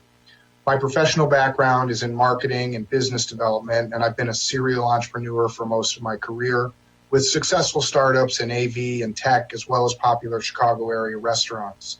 When my family moved to Evanston nearly 4 years ago, I shifted my focus to the North Shore dining world, working collaboratively with local municipalities and business partners, co-founding 10 Mile House and DB3 Donuts here in Evanston and Fred's Garage in Winnetka. As business manager, I place a strong emphasis on accounting, vendor and partner relations, business and systems development, as well as contractual and legal oversight. I'm also a key liaison with our outside investors. Evanston Conservancy has a strong business plan, and I feel confident will crush our investment goals, especially with such a distinctive project and premier location. We've already presented the plan to multiple parties who have shown interest, including pledges for donations, investments, and in-kind work totaling approximately $500,000. We also have a wide pool of promising prospects we're ready to approach should we be awarded the lease. Harley Clark's location and outdoor space are like nothing else in the area. Our tenants are enthusiastic, and we anticipate our investors will be as well. While the pandemic has disrupted many lives, we believe that the strong rebound in the stock market and the positive shift in public attitude towards local investments that prioritize community and healthy spaces will bring even more interested investors. Maximizing our reach will assist us in achieving our financial goals. It empowers us to include many more investors in a lower risk category, which then improves overall fundraising and networking power. People want to invest in and support inclusive causes that foster education and growth while providing returns on financial and community level. The Evanston Conservatives' financial plan is not only realistic and achievable, but without having to compete for philanthropic dollars, is a true win for all of Evanston, taking an existing asset and making it work for our community. Thanks so much. I'm going to have Trish just with a few closing comments. Thank you, Joe. Thank you, Rick. As you can see, Evanston Conservancy has a strong plan and a dedicated team, advisory board, and tenant partners who are not only financially responsible, but also share a social responsibility, offering true benefits to the community. We look forward to working for the citizens and with the city of Evanston to accomplish our goal to create a truly inclusive space that everyone can enjoy at no cost to the taxpayer. Good health, and yours truly, Trish, Rick, and Joe.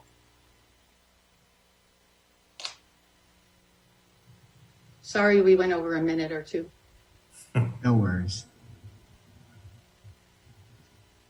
All right. We're just waiting to get the screen back so we can see everybody.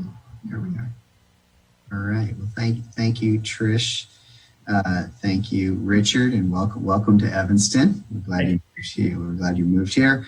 And thank you, Joe, for talking about the finances there. Like the other two before us, we're going to open it up to questions and comments from the City Council.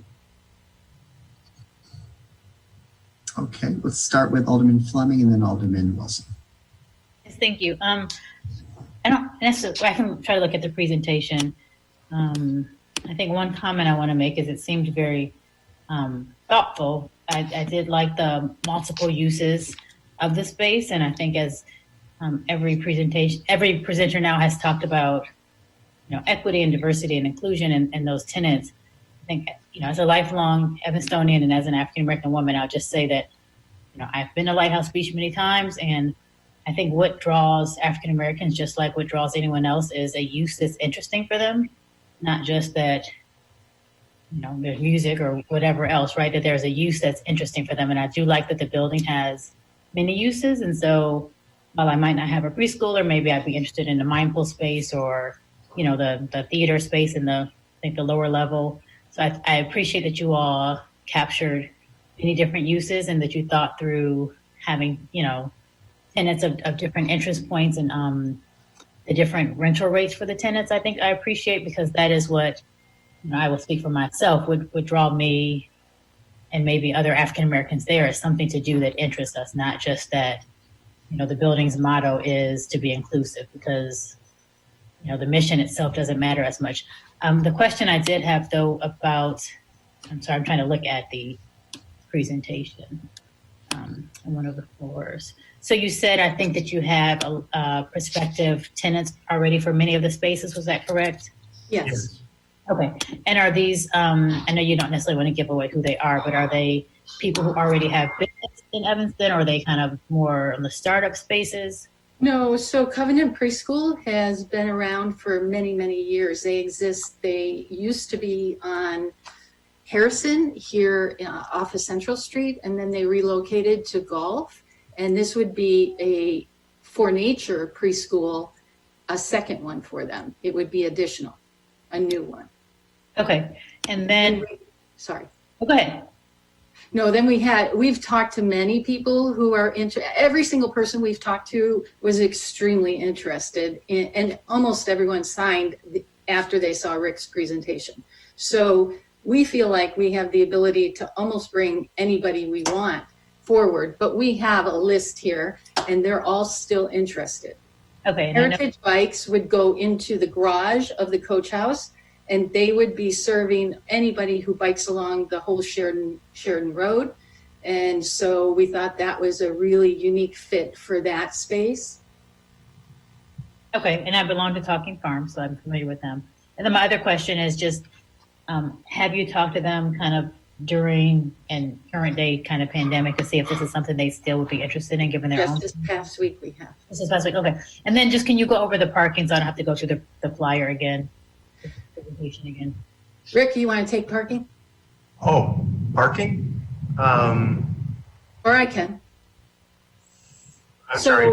Just in that parking is very limited already for beachgoers there. So what is your? So we have drop off for the childcare, and then the rest of it is paid parking in the parking lot, and there's off-street parking. But event space would be valet parking, and we've spoken to Orrington School, the hospital about the parking lot, and Northwestern is a block away. So we've been talking about valeting that or busing people in for those events. And would you have, when you talk about the paid parking, I don't remember how long that section is, but would you have the tenants who are, working a full day parking offsite? No, we would ask them to park offsite for sure. Okay, thank you. Thank you, Alderman. Alderman Wilson? Thank you, and thanks for the presentation. You've actually answered a bunch of my questions already.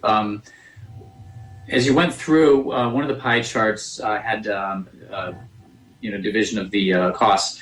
The tenant build out, is the fundraising, equity, and debt going to cover the tenant build out, or the tenant's going to cover that themselves? No, we would cover all of the build out. Okay, all right, that's what I thought, just roughing out the math. And then for same question I asked the last one as far as the debt's concerned, privately funded debt as opposed to like a mortgage or anything like that on the property? No mortgage on the property. Okay.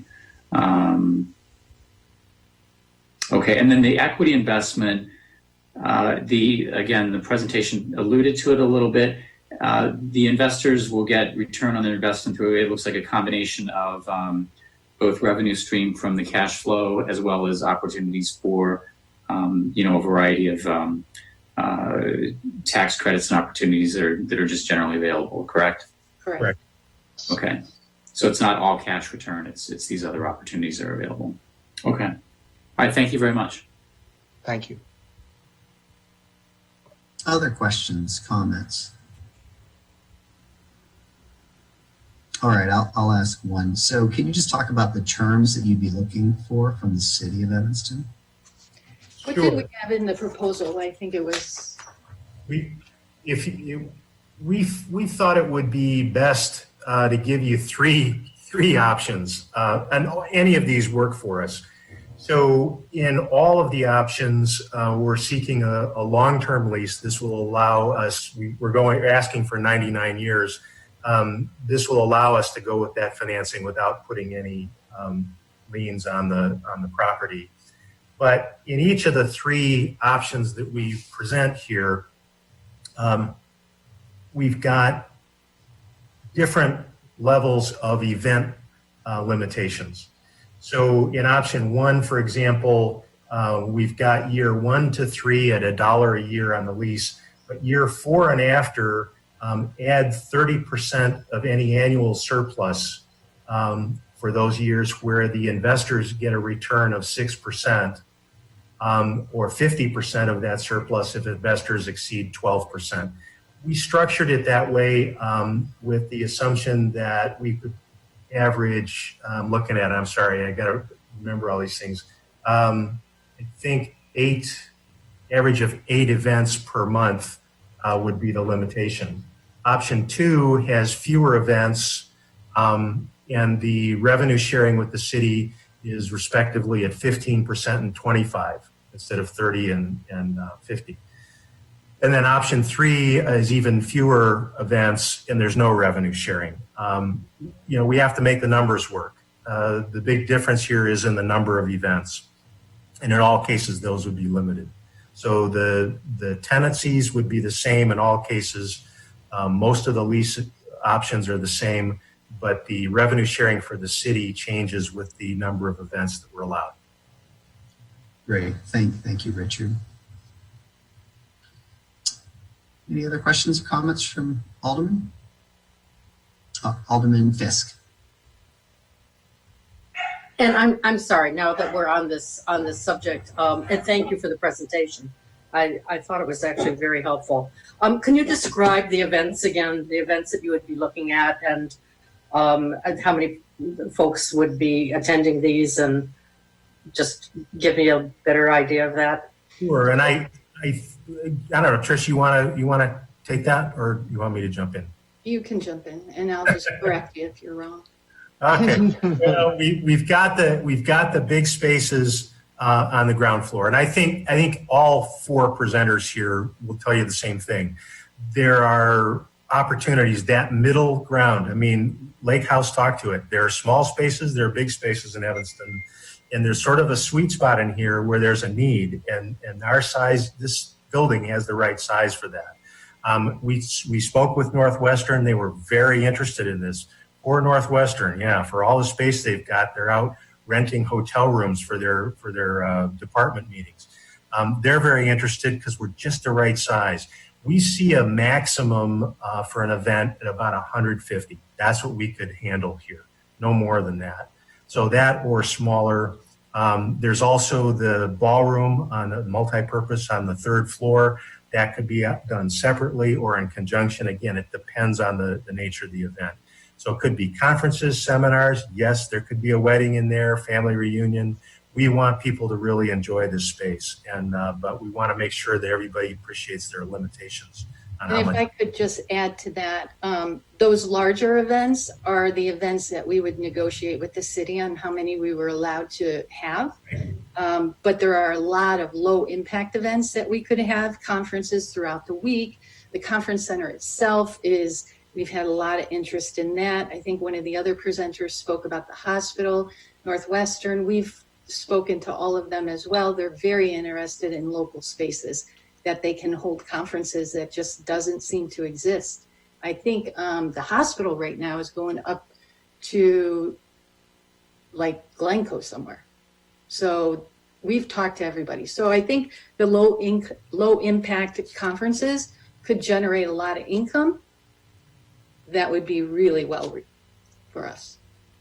I think one of my concerns here is that this is in a residential neighborhood, and we've had a little bit of a test this summer with music concerts on the in the park at Chandler, so I'm just trying to get a sense of how, when these events would take place, how disruptive it would be to the neighbors, how many of them, for example, in the evening as opposed to the day. I will also say that the Women's Club is in my ward, and I'm always conscious of all of the money that they raise goes to one of two places, either to maintain their clubhouse or as a charitable donation. So it's in the city's interest to keep them operating as much as possible. So have you talked to the Women's Club at all about this? And can you talk a little bit about what these larger conferences, for example, might require in terms of food service and other entertainment or other related? We have talked to outsourced caterers who would use the space for those larger events. But again, those larger events would be negotiated with the city based on what the tolerance for the city is with those. But I think our basic and a lot of our revenue is generated by the smaller conferences that we hold during the week and throughout the week. So we also have the Coach House, and part of the Coach House, which we didn't go into too much of the details regarding that, but we have planned to have on staff executive director who will live in the first floor of the coach house, and it will be their job to maintain the property and take care of any issues that come up on a regular basis. That will be their main job. So there'll always be a person to contact at the property if there's an issue. On top of that, we were going to renovate the second floor as a guest room for any conference stayers, because there's not, so in our talking with Northwestern, they were really excited about that as well. So the large events, Judy, I think are not. To interrupt you, can you just describe what you just said again about the second floor room? The second floor we were going to renovate as a guest room. As one guest room or a guest suite? Yes. Okay. So if you have a speaker flying in from San Diego to talk about climate change at Northwestern, they're going to have the event at the Harley Clark at the Conservancy. Their speaker could stay there. It's just a wonderful amenity that makes it more attractive. Let me just comment two quick things. We certainly are not going to have any outdoor concerts. I safely pledge that one. And in terms of the women's club, their capacity is about twice as big. They can handle larger events than this. We don't see going really head to head with them. Certainly there's some overlap for what would be a smaller event for them that fits with the Conservancy, but they've got a larger venue than we've got. Thank you. All right, any other questions or comments? Alderman Ravel. Well, I appreciate Alderman Fisk's raising the issue of the impact on the residential neighborhood in the area. Would your business model work if you didn't have any of the larger events, but just had the smaller events? There would be no revenue generated for the city. Mm-hmm. And we'd have to rerun the numbers. I think that aside from maybe Audrey's plan, every group was anticipating the larger events on weekends. But we could run the numbers and probably make it work. Yeah. And I don't know what your large event number is, so. Right. Well, I think we would trust that everybody could be taking limousines or bus or shuttle buses or something so that the parking wouldn't be an issue. But yeah, big catering events, that's a big impact as well. That would be written into our contracts for any event that they would have to park off-site. I think we were assuming large, quote unquote, was 75 or more. So between 75 and 150 was our assumption of what we would call large. It can be whatever we want to call it, but that's something that you really need to organize and people are registered for in advance. If it's a business group coming in on a Tuesday afternoon with 15 people to work in the conference rooms, that's not really a scheduled event in a big way. Right. Yeah. No, I agree. No, it's the bigger events that we want to have a lot of conversation about. And that's why we wanted to give you three options. If there's a little more room to work with those, then there's more revenue sharing, and actually the taxpayers could make some money off of this. But it's not necessary. We set it up so that we can go with fewer if that's the preference. That's why. We actually, just out of interest, we got a call a week ago about a wedding for next year, and it was just kind of funny. We were like, "That's not over." Probably not, right? No. Yeah. Yeah, no. So there's a lot of interest out there. Sure. Today. Yeah. Right. And I guess one more impact question or issue that I want to have some more conversation about is your proposal talks about using the fire pit, the council ring. Council ring. There we go. Because right now that's heavily used by residents who reserve it well in advance. I think in the summer months it's pretty well reserved every evening. And so in terms of our parks and rec camps that are there and what kind of coexistence there'd have to be with the Covenant Nursery School. So those are just other areas of kind of impact that I'd like us to have more talk about. And we're happy to have those conversations. I don't think we want to eliminate the use of the spaces that are being well used right now at all. But we certainly anticipate people wanting to use those as well, whether it's a conference. But certainly we're never going to take it away from anybody. It's all of the outdoor spaces open to the public all the time. This is a good point just to reiterate for anyone that's watching that all 4 of these proposals are about the house. They are not about the beach. The beach will always be public there at Lighthouse Beach. So just want everyone to be aware of that. Alderman Nguyen. Yes, thank you. Thank you very much for the proposal. I think it's very interesting with lots of possibilities. So I guess my question is similar to one that was posed to an earlier presenter. To what extent is the house open to the public? I know that that's been part of our discussion for several years about this private mansion now being owned by the city. And when it was the Evanston Arts Center, you could walk into the lobby and look around. So to what extent under this plan does the public still have access to the interior of the mansion? So Rick, if you pull up the slides for the interior, the first floor and the cafe is always open unless there's an event. So that's always open to the public. If the uses on the first floor, whether it's a public art gallery showing or something like that, is open to the public. So we're working on ideas for somebody could rent that space. And then when it's not rented, if the Full Bloom Lotus wanted to have a large yoga class, they could have it up on the 3rd floor or on the 1st floor in the gallery. And part of what we've negotiated with some of these tenants is that they would always have space, whether it's a slot for 5 or 10, that are free to the Evanston public. So whether it's a ticket that they get, I'm not sure, we haven't worked that out, but every single one of our tenants has expressed a desire to give back to the community and has actually said that that's part of their plan, including the nursery school. Mm-hmm. Okay, thank you. Mm-hmm. All right, there we go. So we can see people. Okay. Any other questions or comments from the Alderman?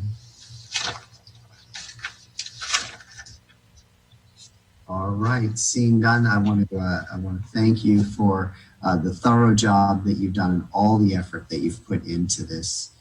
It's much appreciated. We're now going to move to the last presentation. Thank you. Thank you, Richard, Joe, Trish. We're going to move to the last presentation of the evening, which is the One Community Museum. And I think, is it AJ? Do you have the lead on this one? Hey, Mayor. I don't actually. Allie has the presentations on her screen, and she's going to share it right now, it looks like. Okay. Thank you. Everyone see that okay? Yes, great. We can. All right, welcome. We're thrilled to be here. Thank you so much, and thank you for paying attention this late in the day. I'm sorry we're running a little late. So tonight we're thrilled to share this idea. It's very different from the rest of the concepts, as you will soon see.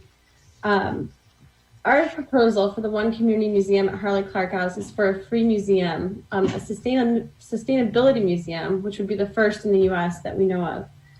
When we peer through the windows of Harley Clark, we have a clear vision of what can happen within the walls.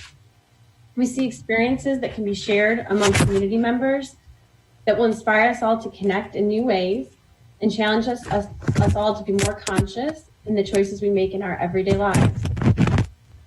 The Community Museum will function as a free museum and gardens operation with curated interactive exhibits focused on sustainability. Operations will include a working micro farm, a market cafe, shared spaces for community use, programming inside and outside the walls of Harley Clark.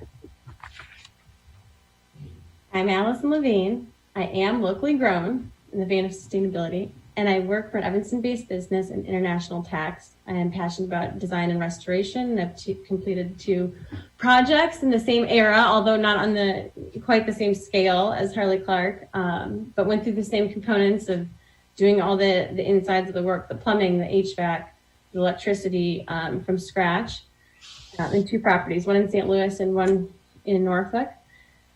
And I have a lifelong commitment to the community. One of the things I love about that is that throughout the history of my life, I've had the opportunity to share experiences with people that I normally would not share experiences with, and it has allowed me to grow as a person. I'd love to introduce AJ, or have AJ introduce herself now. Thank you. Allie, would you mind going to the next slide, please? Oh, you got to keep me on track. You're driving. Hi, everyone. I'm AJ Gailey. I am the CEO and owner of Lucy Creative. We are a local firm, actually, right down the street in Lincolnwood, we're based. And we develop, design, and produce museums and exhibits around the country. I'm also an Evanston resident, and I have a son at Kingsley. And it's just been a pleasure to watch the evolution of Harley Clark and the discussions in the community over the past couple of years. And then when Allie approached me and my organization to help partner with her on this, we just had to jump at the opportunity because we were so excited. We work on developing visions and actually take projects from the vision of an idea for museums, take them all the way through the design development and into implementation execution. And we do that for historic homes around the country. We're working on the Edsel and Eleanor Ford estate right now in Detroit. We've worked with the Robert McCormick Foundation on the mansion in Cantini Park. And we've worked with the Museum of Science and Industry in Chicago. So the museum work that we do ranges from historic homes all the way to large-scale science centers. And we're thrilled to be on this team here today to talk to you. And in addition to AJ, we have our co-founder, Ben Gaspara. And I just want to give kudos to him for making that video you saw in the beginning for the Friends Group. And we really do appreciate what the Friends Group are doing, raising the money for the building and the restoration. We also have a number of advisors from diverse backgrounds that offer a global and local approach to lens to the project, experience in all facets of the museum and operations: finance, design, build, education, administration, funding, marketing, and philanthropy. Our mission is locally developing global citizens through sustainability education. Now, when you think of the word sustainability, it's not just environment, it goes into nature, the community, and economics. And those are the 3 pillars of sustainability, if you are not aware. And as we think about that in terms of this new destination that we're going to create here on the edge of our lakefront, we really thought about a holistic visitor experience and how to maximize the space that we're given and the footprint that this building sits on to really be a great value add to the community. And as we think about it, a couple different things came to mind. Just think about education and engagement and excitement. And the first and foremost, the museum, and we'll talk on the next couple of pages here about what that means. But really, the museum needs to be free. It needs to be a place and a destination to educate and give families, young children, and even adults their own opportunities to come and learn and be inspired and walk away as engaged and informed citizens. We're looking at developing a micro farm that Allie will talk about in a short minute here, and the prototypes that we've been developing offsite to ensure that this is actually a sustainable idea. A market cafe that will provide, that will provide funding and even a destination and a place to come to, shared spaces to give our community a place to come together and use this building as a shared resource. And most importantly, self-care as well. It is on the lakefront, and there's so many opportunities that we can utilize here to bring this to life and make it a destination and a place for people to come and take care of themselves together. So as you think about a museum experiences really engage, ignite, and challenge a visitor and their senses. They inspire people to make conscious choices. And we've done this around the country and have proven experience in showing you how by telling a story and creating a space that allows people to come together and share in that story, participate in the story, it really allows you to make a greater impact on a community and an individual. And so we really have found, and you've seen the plan that Allie posted and sent to you all as well, and the floor plans, there's certainly many spaces within the building that we're going to be creating spaces for early childhood play and engagement, science-based learning, outdoor education exhibits, as well as adult experiences to engage in lots of different ways to bring the community together. One of the most exciting parts about this museum plan is that once the exhibits are developed and we bring them in we'll plan to bring them in from traveling exhibits from around the nation. Once the exhibits are there, we will be able to take the content from the exhibit, turn it into curriculum, and bring that out to the schools and nonprofits in Evanston, and have museum volunteers and staff be able to teach that curriculum and those programming ideas to kids and adults alike, and then bring them back to the museum as part of a field trip so that they feel welcome at the museum, and there's bridges built back and forth between the museum and other parts of the community. I think that's really important, Allie, too, to mention that not only are we going to be developing our own exhibits here, but also engaging with other local museums to create partnerships. So as you think about Wagner Farm down the street, and you think about Chicago Children's Museum and Botanic Gardens, really finding ways to bring partnerships together to make this an extension of the museum community so that we can support each other and share those resources, those programs, and that content. Good point. So the next area is the microfarm. The working microfarm will allow visitors to engage in hands-on learning experiences centered around local flower and food production. Programming can be used as a tool to teach the importance of supporting local farmers and food literacy, as well as be a platform to engage community partners with the museum. We are so excited to share, as AJ mentioned, that we've been working on prototypes for the farm, which is now in its third season of production. Through workshops and exhibits, as well as apprenticeships, the microfarm will teach the entire process of growing from seed sowing to market, to eating, to floral design, and I think that's the best part. Flowers and vegetables will be interspersed throughout the landscape, creating a sustainable ecosystem with active pollination and good soil health. AJ will share more with you about how the museum interactives will allow visitors to self-learn when workshops and classes are not in session.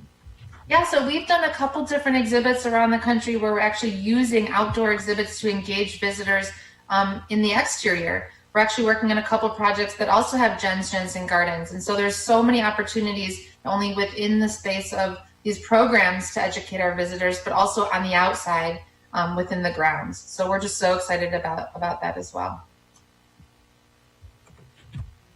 The Market Cafe celebrates community and sustainability by connecting people, agriculture, and creativity into a vibrant and eclectic space. The indoor year-round market will offer a broad array of organic food and beverages, specialty tea and coffee, craft beer, cocktails, and good wine, permits allowed, locally grown produce and flowers, provisions, and unique gifts.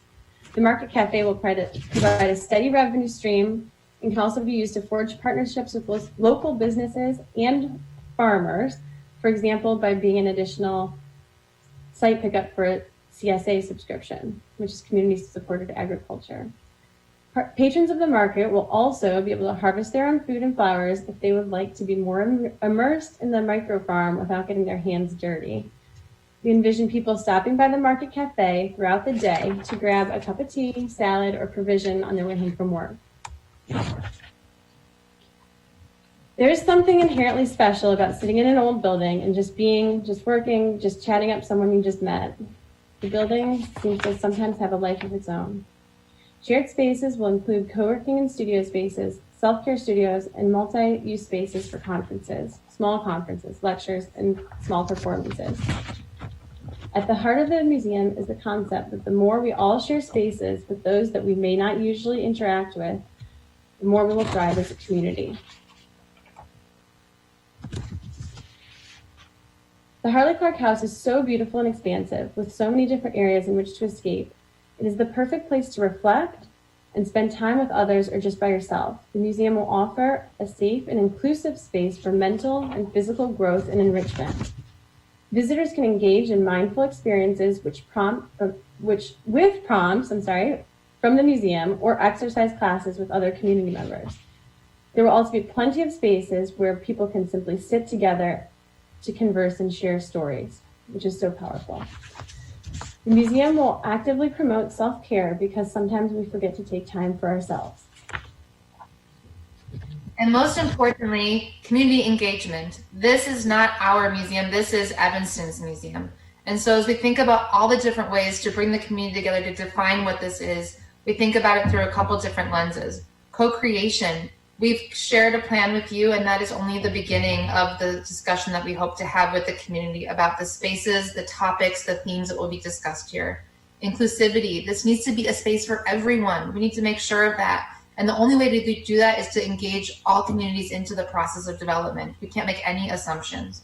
Story sharing is the most powerful ingredient that we all can share together. And so like Ali said, story is at the core of what we're doing here. And Evanston has so many stories to tell about our history and our community and the topics going on in our world today. Advocacy, we hope to have lots of great partners that will come in and work with us to advocate for initiatives that they're passionate about, for the environment, for sustainability, and that really will come from building authentic partnerships within the community and the region. So we're looking at that's a funding source as well as a content source. And so we're really excited to bring that together. And lastly, bringing it all together, the global content to a local stage. You know, although we're very fortunate to be close to Chicago, we have to also realize that we aren't in Chicago. And it is sometimes a barrier to get down there and to participate and see all of the other activities and museums that are there. So bringing some of that content here on a more local platform, really allow ourselves to open up windows and open up different opportunities to young children, families, and communities that may not have had that resource otherwise. Asia, that's a great point. Harley Clark's central location and free access to will limit time, transportation, and financial barriers that may come into play when Evanstonians consider visiting other area museums.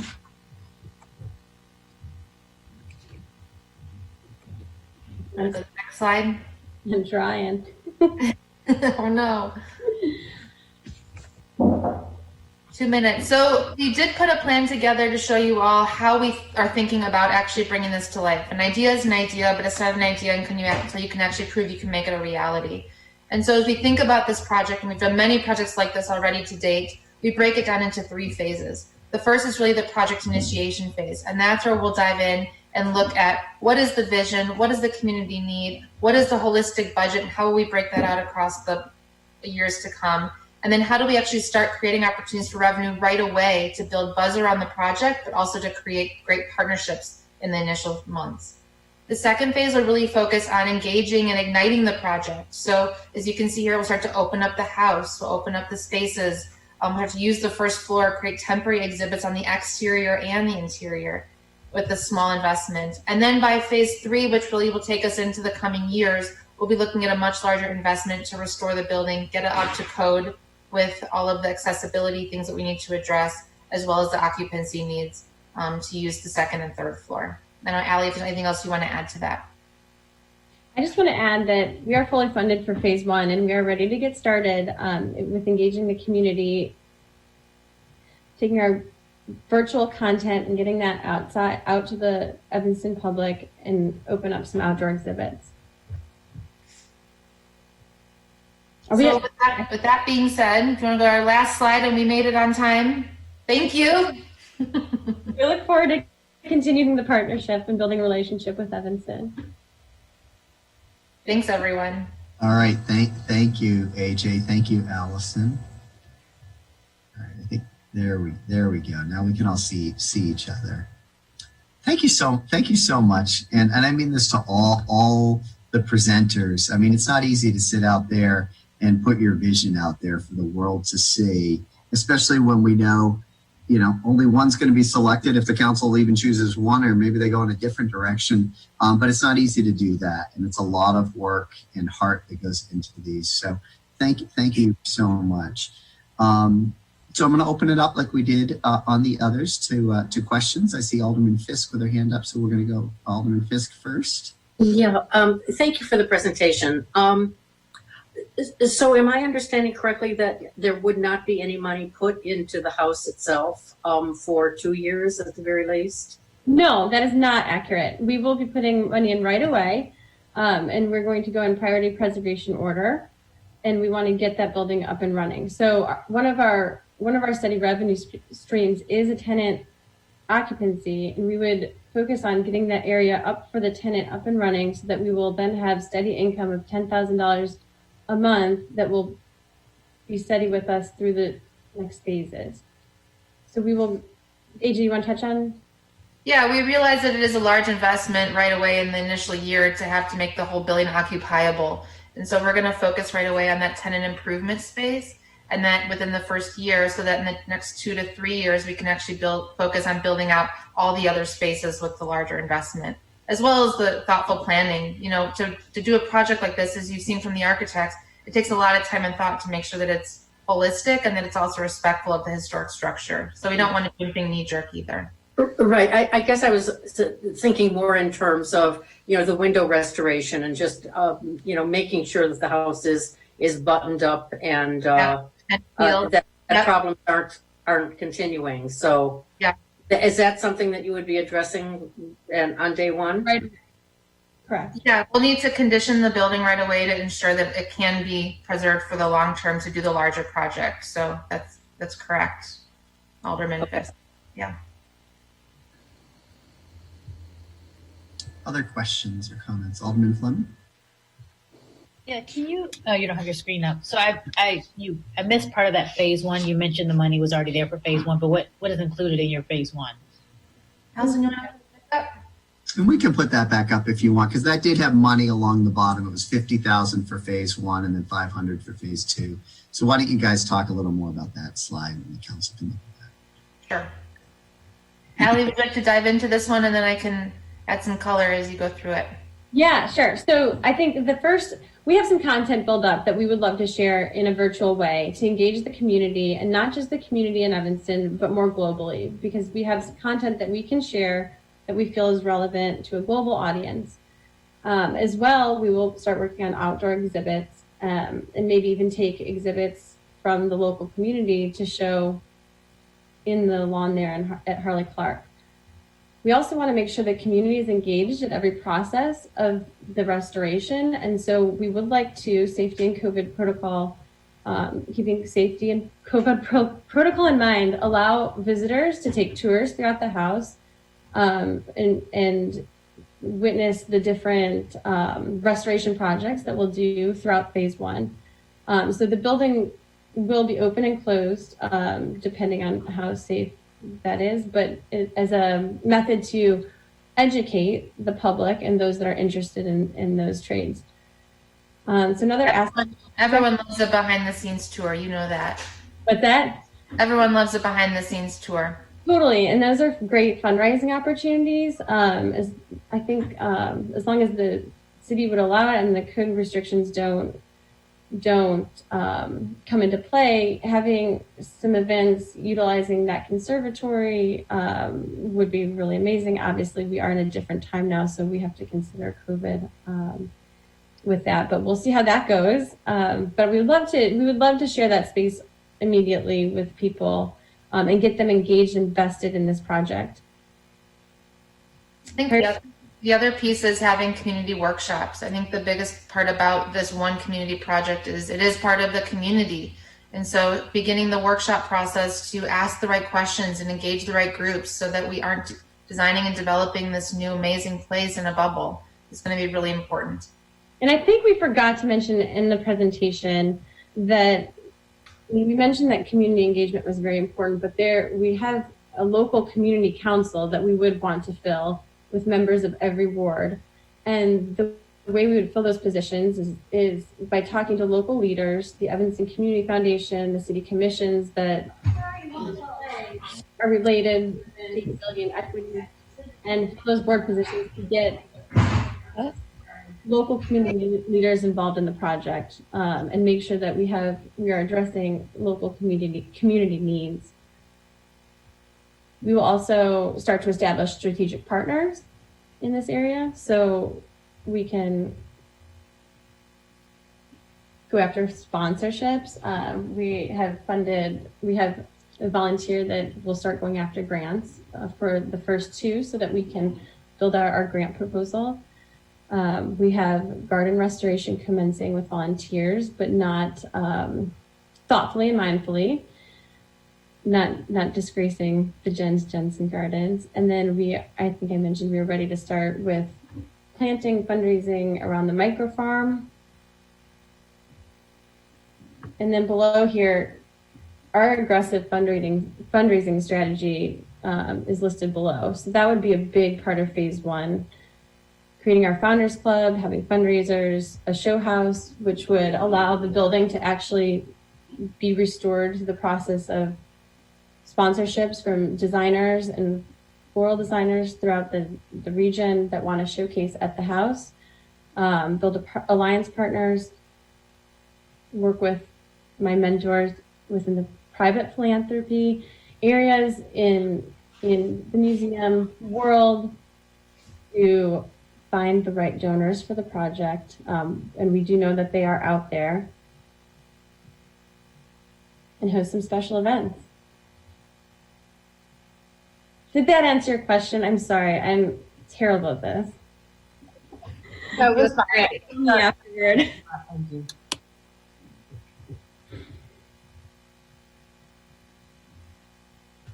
Allison, can you talk to us a little about your experience undertaking a project like this? You had mentioned at the beginning about the project in St. Louis and Norfolk.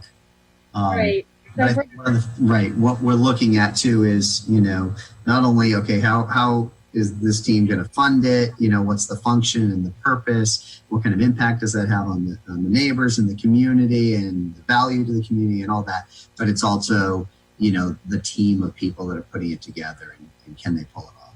Sure. So I think the best way to address that, well, your first question is the scope of the projects in St. Louis and Norfolk. They were $250,000 and $500,000. So certainly a different scope. So I envision, and we have funding, we have pledged funding to fund a consultant somewhat like Rick Murray that could help us get to the next stage. So we feel comfortable with phase one, making initial connections, but we will be hiring consultants to help us manage this project. This is not going to be us alone. And AJ, you can don't forget me. Yeah, tell them about what you do, girl. Yeah, so we've worked on projects up to $10 million in recent years, developing and managing a project from ideation stage all the way through implementation. So we work very closely with general contractors, project managers, architects to help coordinate all of that to ensure that we're not missing any life safety issues, as well as improving or actually putting the proper infrastructure into our spaces to hold and support the content and experiences within. AJ, will you also, I don't think did you mention that universal design aspect? Yeah, so if we could turn the screen share off for a second, that'd be helpful too, so we can see each other. Yeah, part of our best practice is to make sure we're ensuring universal design and accessibility into all of the buildings. And I know this is a historic structure, and we have a universal design specialist that we work with out of Boston that we would bring on to this project to help us think about how do you take a historic structure and actually make sure that you're not hurting the building and actually preserving it while putting the right infrastructure in to support accessibility through an elevator, hallways, passageways, thoroughfares, as well as bathrooms and amenities. Great. Thank you for sharing that. Sure. Any other questions from the Alderman?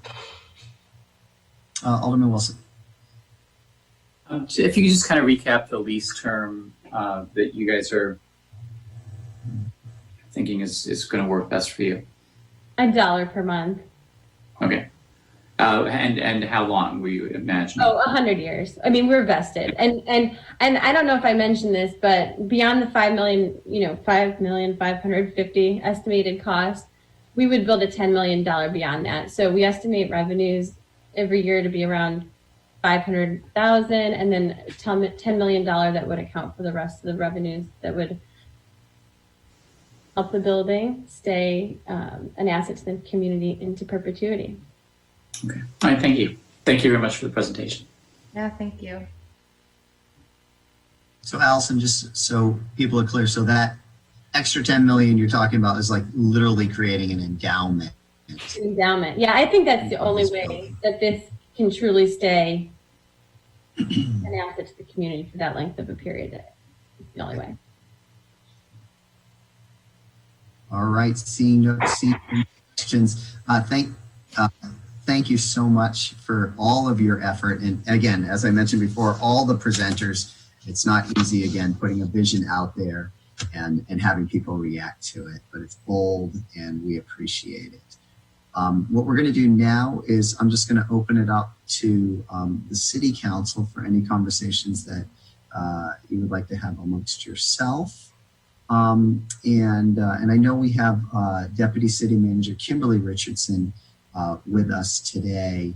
And I did have a question for her before we start the conversation. So Kimberly, we've approached this a little different than we have in the past. Whenever we have solicitations as a city, there's an RFP process, people submit their solicitations, and the city staff, who are the full-time professionals, review it, score it, come back, and make a recommendation to the City Council.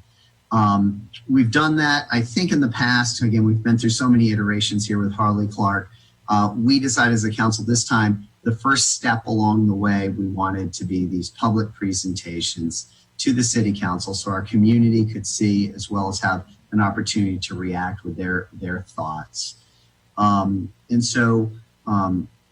Given that, I just wanted to have you start off with any perspective from the city manager's office on where we go next. Are you looking for us to sort of give the office some feedback so that you can narrow it down and then sort of do your work in really kicking the tires and getting into some of the details of this that we don't have the time to in a public meeting?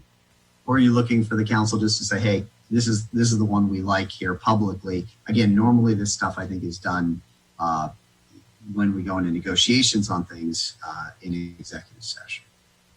Understood. Good evening. I would make the recommendation that if the City Council would like to continue the process of reviewing the proposals and going through the scoring and additional review that will happen through our purchasing office and come back with a report, we can do that. Unless you are strongly considering certain proposals or the other, whichever direction you all decide to take, we will proceed with the proper review to ensure additional information is provided that will include any other requirements that we would ask for any other type of proposals that the city would consider for your final approval. Okay, thank you, Kimberly. So I'm going to open up to thoughts of the council members. Alderman Rainey. Are you muted? You're muted, Ann. Yeah. Thank you, Mr. Mayor. First of all, I want to thank all of the presenters. I thought all of the presentations were very thoughtful, pretty much complete, and mostly intriguing. But I do want to remind the council, and there were numerous questions of concern having to do with public events and the impact they would have on the neighborhood. Many, I guess, don't remember the arts, when the Arts Council had the building, there were always public events there. I can remember being in attendance at events, retirement parties for city, like the police chief and the fire chief and others, where there were at least 100 people there. And there was alcohol and food and catering. So it is not uncommon for that facility to have had a lot of public events during the week even and on the weekends. So I just wanted to make that comment. We shouldn't really be surprised that people want to have large public events there.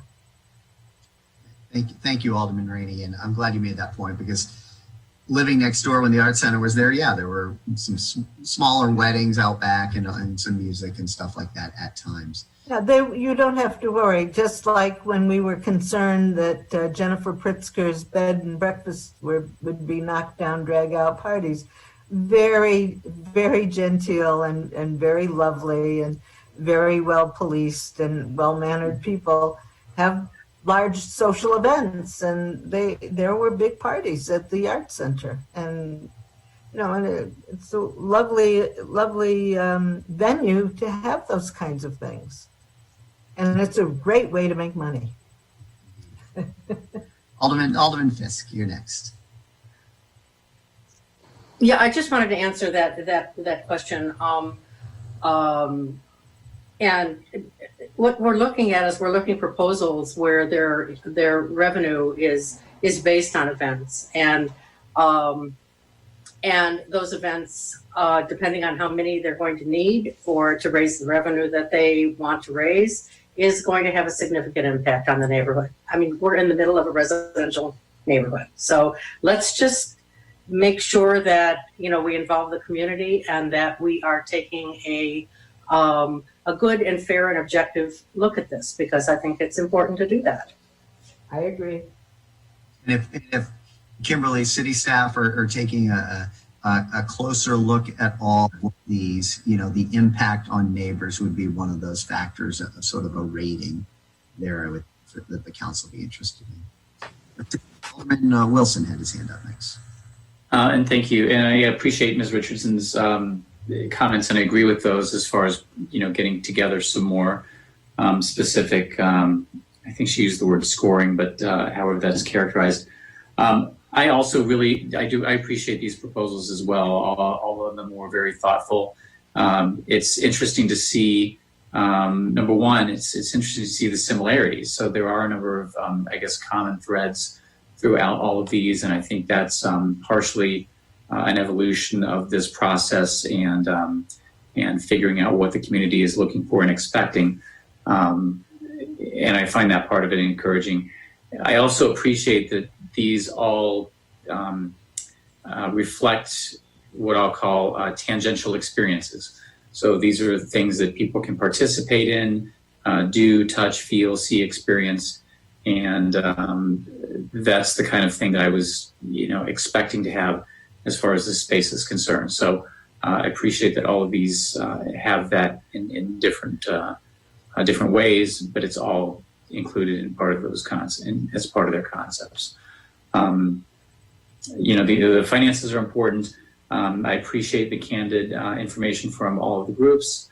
I think we all recognize that when these were submitted back at the beginning of the year, timelines aren't probably going to be exactly what they're going to have to be in reality. So, please be fair and honest as you, finalize your communications with the city staff on what that looks like, so we don't have any disappointment and we have realistic perspectives. But again, I'm grateful for this, and I look forward to kind of working through these and seeing which one we can hopefully ultimately choose. Thank you. Thank you, Alderman. Any other comments? Okay, Alderman Ravel. I guess I'd like to mention the Jens Jensen Gardens in Evanston organization as another group to be communicating with, just because I know the various proposals have talked about some in more detail than others in terms of restoration of the Jens Jensen Gardens. But then there's also the talk about like more of a farm idea. And so how is that all going to, it's both the use of the building itself, but also the impact around the landscape itself too. Alderman Fisk. Yeah, what we're talking about, what we talked about in the RFP was the use of the house. Is that correct? I mean, the stipulation was that the gardens were to remain public. Obviously, the beach remained public. The front lawn area to remain public. So I'm assuming, if I'm remembering correctly again, that all remains parkland. And any use that's there would be, from what I heard everyone tonight, would be consistent with the use of parkland. So do we really need to even address that? Well, it was just that there was the mention about a farm with one of the. But that could go through the Parks Department right now. I mean, that's the farm. I'm not picturing where it is, given the Jensen landscape. Well, I think we're going to have tractors. I'm sorry, what was that, Alderman? I don't think we're going to have tractors and combines. So okay, if we could have cows, I will vote for that. I think. And so anyway, what we're really talking about is the house, right? We're talking about the use of the house, and and how we're going to hopefully find someone who's going to maintain it and be successful in what they do. I was very happy to hear that no one is asking the city for money because we don't have any money. And so that was a good thing. I think that message has gotten out there. So thank you for that. But yeah, I mean, as far as I'm concerned, I'm focused on the house. Alderman Nguyen. Well, I also want to thank all of the applicants. It's very interesting to see the similarities, but also the differences, and to see how people come up with different creative ideas, and what does spark similar thoughts in terms of those rooms and the beauty of the mansion there. So my question is, what are our next steps? It's been a long time since we've had this in front of us, and I have to say I'm not sure I know what the next steps are in terms of how we evaluate this. So there's a couple things. I mean, the council tonight has heard these presentations. If you felt comfortable and you wanted to winnow it down from 4 to 2 or something like that, and then we could ask the city manager's office and city staff to really, review these really closely, ask the kind of questions we always ask when we, do these kind of RFPs. We could do that, or the city staff could do that kind of, closer review that they normally do on RFPs with all 4. Come back to the council with their scoring. The council has the advantage because we spent this evening going through all of them and everybody's reviewed them. The council members have reviewed them as well. So you certainly would have a deeper understanding of all the different bidders than we normally do when they come forward and just give us a recommendation. And okay. I mean, ultimately, as everybody knows, what will happen is, if the council if the city staff does that, comes to us, council decides to move forward with one, then we put an ordinance together and everything else, right? So I would suggest that we do that. Have the staff do their scoring on all 4 of them, unless someone significantly objects to one of those. But I think that would be a fair next step to do for all 4 of them. And then when that scoring comes back, then we begin the winnowing process with the additional information that we get from our own experts on the staff about how that would help us look at these things and be able to distinguish between various presentations, to compare the aspects of them that are comparable, and then to understand better the differences. I agree with that. Okay. Alderman Braithwaite, did you have your hand up? No. Okay. So Alderman Fleming and then Alderman Fisk. I think that's a fine plan. I will just say, for the sake of time and staff time, I did not think that what's called One Museum project was really as far ahead as the other ones. It seemed like a lot of the things that they were talking about in their phase 1, the other applicants already had, in terms of speaking to the community and kind of having a feel for this being something that not only Evanston residents, will be interested in, but also maybe some greater appeal. So I would go on the record of just saying, if we're going to have staff investigate further, I would think that makes more sense for the first 3 applicants, and that their proposal and funding and things seemed a little bit more fleshed out. And that would be one I feel like we would have, in my opinion, kind of a better scoring mechanism for. And if we were to choose them, whoever we choose would have a greater head start on actually getting to project completion. And I would say, like, again, the way the city reviews these and evaluates these proposals, they're going to take probably what you just mentioned, Alderman Fleming, into account when they're doing that.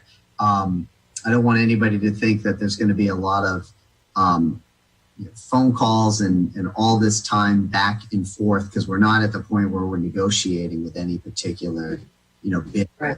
at this point. Right. This- I'd like to ask staff to really focus on the numbers and the timeline, because I think that makes it was something that I was trying to get out from each presenter. I know COVID has drastically affected all of this. How are their timelines? How have they changed? How much money do they have to put up front? What is the work that's associated with that upfront money? When is the first occupancy date of the building? And how sustainable is the building? What sort of assurance can they give us that if we give them a 99-year lease or a 40-year lease or whatever it is, that they're going to be successful without having to come back to the city for it? Because I think that's the most important thing for the council to determine. I think all of them are giving certainly all of them are giving public benefit, and that's wonderful to see. But our job is to really look at what's workable and sustainable. I would just add, Alderman Fisk, I think with any of these, and even if there were 5 more proposals coming in, nothing's a guarantee. There's risk certainly being assumed, right, by these bidders. Our job is to, decide which one do we think it has the greatest likelihood of succeeding and is the best, value for the city in terms of its benefits for the city and all of that. But there's always risk that they can't raise the money and everything else. Anyone else? All right. So seeing no more hands or discussion on this, Kimberly, do you need anything else from us, or sound like we got the next steps set in terms of it's going to go to the city manager's office now for them to do their evaluation? You heard from Alderman Fisk. I think lots of people on the council agree with those criteria. So money, project team, experience doing this, impact, benefit to the community, impact to the neighbors, benefit to the overall community, all of that should be factors. Understood. Thank you. Okay, so now we're going to move to the last part of today's meeting, which we moved public comment to the end because we wanted the commenters who have signed up to have the opportunity to speak on any of these proposals that they saw today. We have Mayor Haggerty. Mayor. Oh. Yes. Maybe we're saying the same thing. There are a few folks who want to be added to the list who've emailed and reached out. Can I give you those names now? Yeah, go ahead. Allie Harned, Bennett Johnson, and let's see, Dwayne McEwen. Dwayne McEwen, okay. I think I'm pronouncing it. You're right. Yeah. McEwen, okay. Great, thank you, clerk. All right. And before we get started, Mayor, don't forget there was a presentation. Yep, I got it. Okay. So I've got, I'll just real quick, the folks that have signed up, I've got Lisa DiCera, Carla Sutton, Chris Kruger, Nick, I can't read my own writing, Allie Harned, Bennett Johnson, and Dwayne McEwen. And then I agreed, everybody, because we have less than 15 speakers, everybody will get 3 minutes. And the first speaker that I'm going to call actually is Peter, who's part of the Friends of Harley Clark group that were involved in putting that video together. So I'm sorry. Wait. I'm sorry, Mayor Haggerty. I forgot one name. Mary Rosinski. Okay, and Mary, I'll put Mary down at the end. Okay. Mayor, did you mention Christopher Kruger? Yes, I did. Okay, just want to make sure. Yep. I took Mike Vasilko off because he asked us to during the presentation. All right, so first up then, as everybody knows, we set aside 3 minutes for public comment if we have less than 15 speakers, which we do, so everybody can have up to 3 minutes.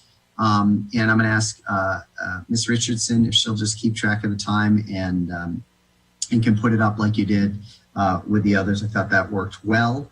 And so our first speaker today is Jennifer Schrader.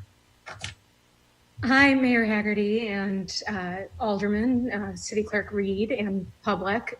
Thank you all for the opportunity to speak. Jennifer Shader with Friends of Harley Clark, 7th Ward, although I'm coming to you from very, very northern Wisconsin tonight where we are remote learning. I sent all of the aldermen and the council an offer from Friends of Harley Clark earlier today, and I'd hoped to get it to everybody earlier. I also copied all of the respondents. We offered an agnostic offer to whoever is chosen. As everyone knows, the mission of Friends of Harley Clark is really to support the house and coach house and grounds and ensure that they are preserved forever. And we've always had that mission. We've been around for a couple of years now, and we started a priority preservation campaign in the spring, and we raised some money. We've also been working on our in-kind partnerships and all sorts of things. And so I just wanted to let you guys know about the offer and let the public know. Before I do that, I just wanted to correct a couple of things that were said earlier about the phase 1 stuff. Don, you mentioned earlier, and I think we're all on the same page, that we're worried about deterioration of the property. And Friends is really hesitant to simply Band-Aid anything, especially when we're able to use historic masonry experts and when we've got the money to pay for it. So Bully and Andrews Masonry and Restoration is partnering with us. They're willing to give in-kind services to the Friends of Harley Clark. We are offering services in the amount of about $40,000 to complete the first phase repairs that were identified about a year ago in the West-Janey report that was done on behalf of Landmarks Illinois. We're very grateful for their partnership as well. And I just want to touch on what that includes, because I know Elliot, who's an expert on this property, mentioned tuck pointing in the windows and things. We're talking about the really, really priority repairs. So we're talking about the sunroom balusters, the balustrade. There have been a couple of repairs done recently. I'm not sure who did them, but they certainly are not by the masonry experts or the historic. And then the entry door headstone has a crack and needs to be repaired. And I just want to throw out there that this includes supervision, labor, equipment, material, and the insurance to perform the exterior facade work. And we're talking about a company that just did our biggest project ever in the city of Evanston, I believe. It also includes the professional removal of vines and a licensed professional to identify and repair plumbing issues in the basement or cover the city costs for that. So I wanted to let you guys know that all of the details are there for you in your emails, and I will put this up on the Friends of Harley Clark page so that the public can also see what's available, what we're offering to the city. We feel strongly that the sooner this is done, the better it will be, because it will prevent further deterioration and additional costs and repair. I wanted to mention to you guys, just so you're aware, because I'm intimately aware of the proposal, Section 8 of the RFP does have a selection process with criteria that you guys and city staff can use. And I also wanted to let you know that we received, member of our team received an email during the presentations that said, I'm listening to the Evanston meeting on Harley Clark. Are you guys going to present? Break a leg. You can easily list the imaginary game as a revenue stream. We're now operating afternoons 5 days a week through fall and could easily expand twice our enrollment had we had the space. So I just wanted to let everybody know, whichever presentation, whoever you choose, there are people writing as you guys are sitting there saying, hey, we want to be on that property. So I wanted to let you know, and I know I've gone over my time, but I just really want to thank you guys for just sticking with it. I know it's been a long process, and I know that COVID has made it even longer, but I appreciate your consideration. I appreciate your due diligence, and I appreciate your support of all 4 of these proposals, and most of all of ensuring that this public asset remains one, and that it can be an asset for all of Evanston and continue the economic impact that it once had. So thanks, you guys. Thank you, Jennifer. Thank you. And Kimberly, if the city manager's office can take a close look at that offer from the Friends of Harley Clark, particularly if liability issues can be addressed, I think that would be good. All right, next up we've got Lisa DiCera. I apologize if I'm mispronouncing your name, Lisa. Then Carla Sutton, then Christopher Kruger. That's okay. Can you hear me? This is Lisa DiChiara. We can hear you, Lisa. Welcome. Okay, thank you. My name is Lisa DiChiara, Director of Advocacy for Landmarks Illinois. I first want to thank the City Council for its willingness to reissue a request for proposal for a long-term lease with a party that will rehabilitate and reuse the Harley Clark Mansion and Coach House for the benefit of the citizens of Evanston. While Landmarks Illinois is not endorsing any one of the 4 proposals you saw this evening, we are pleased to see that all 4 proposals submitted to the city envision investing in the property to bring it up to code for public use and have proposed various concepts of public programming in which all Evanston residents and visitors can participate. As you are aware, Landmarks Illinois included Harley Clark on its 2016 Most Endangered Historic Places in Illinois list and has continued to be a resource to the city and all parties interested in the future of this irreplaceable historic property. In 2016, Landmarks Illinois provided to the city a pro bono condition assessment of the mansion by the respected firm of Wisjani Elsner. And in 2019, WJE returned to the property at our request to reassess its condition. We publicly provided the revised WJE condition assessment on our website for all parties interested in responding to the city's RFP.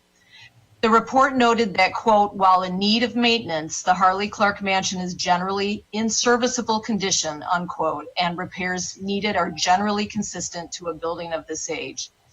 The first phase of priority repairs identified by WJE were in the $45,000 to $60,000 range and did include some of the things that Jen did mention, such as basically repairing that baluster above the sunroom balcony, and then the balcony roof at the Coach House, identifying and repairing leaks in the basement, removing vines and overgrown landscaping, and repairing that stone at the main entrance.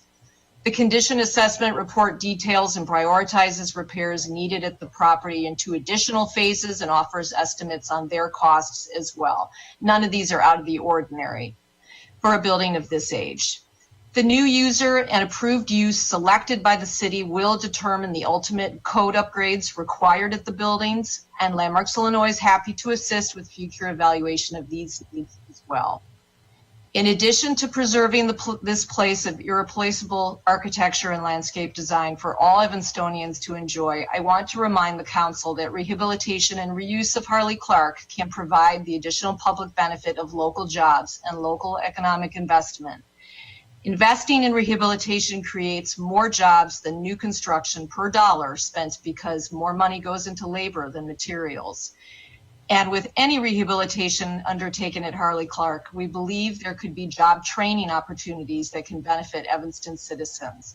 Again, we're happy to help facilitate these conversations.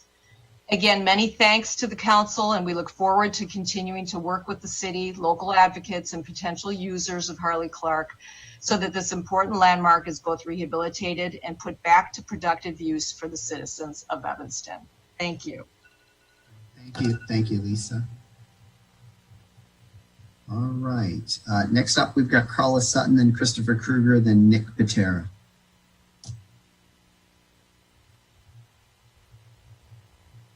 Are you with us, Carlos?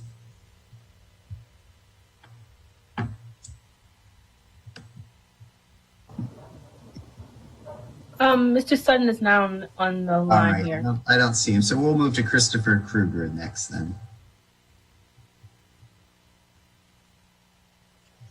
Hi, am I recognized? You are. Welcome. Hi. My name is Christopher Kruger. I live at 2022 Dodge Avenue. I have 5 children, graduated from Evanston High School. I've lived here since 1996.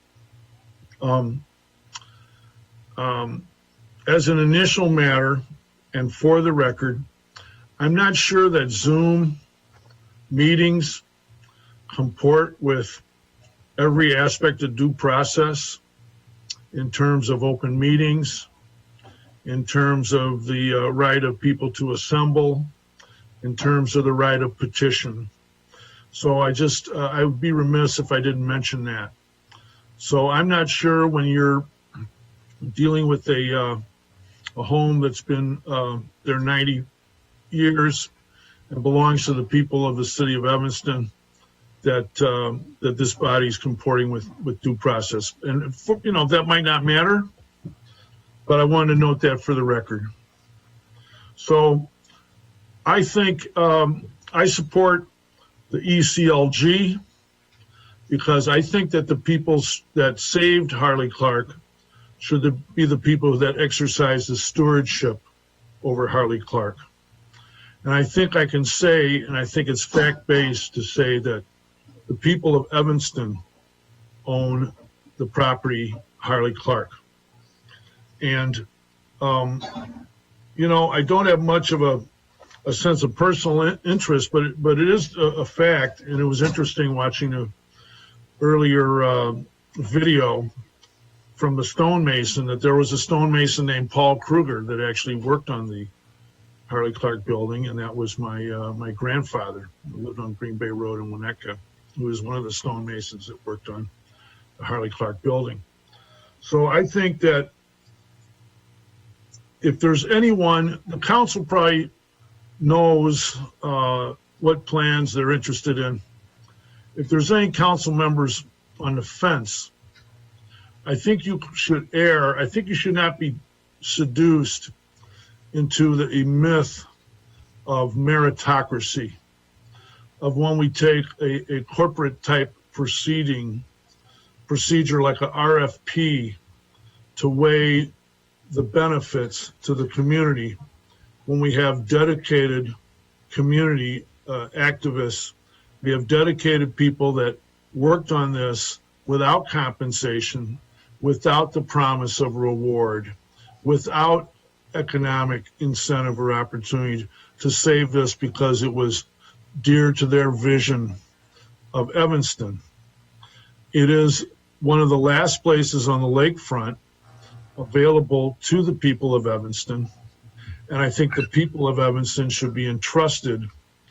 And I think that respectfully, every RFP is another word for an educated guess. These are guesses. And just that we couldn't guess that we would have a century pandemic fall on us a couple months ago, we can't guess what the use of the building will be. And instead of people who have lived here 4 years, there's people who have lived here 40 years, and people with multi-generational homes, and people with children and grandchildren. And it should be open and available to everyone in the most inclusive fashion. So I think the people that saved Harley Clark and the people who rallied the community, 80% of the people who came and voted with their feet and came and voted to save Harley Clark, that should be the group that's awarded ultimately the stewardship over that property, and not people with their career objectives include developing mansions in cities, so historic properties. So thank you very much for your time. I'm amazed at your dedication. I'm amazed at your patience of staying up on a Monday night till 9:15. So thank you so much. Thank you, Mr. Kruger. Next up, we've got Nick Patera, then Allie Harned, then Bennett Johnson.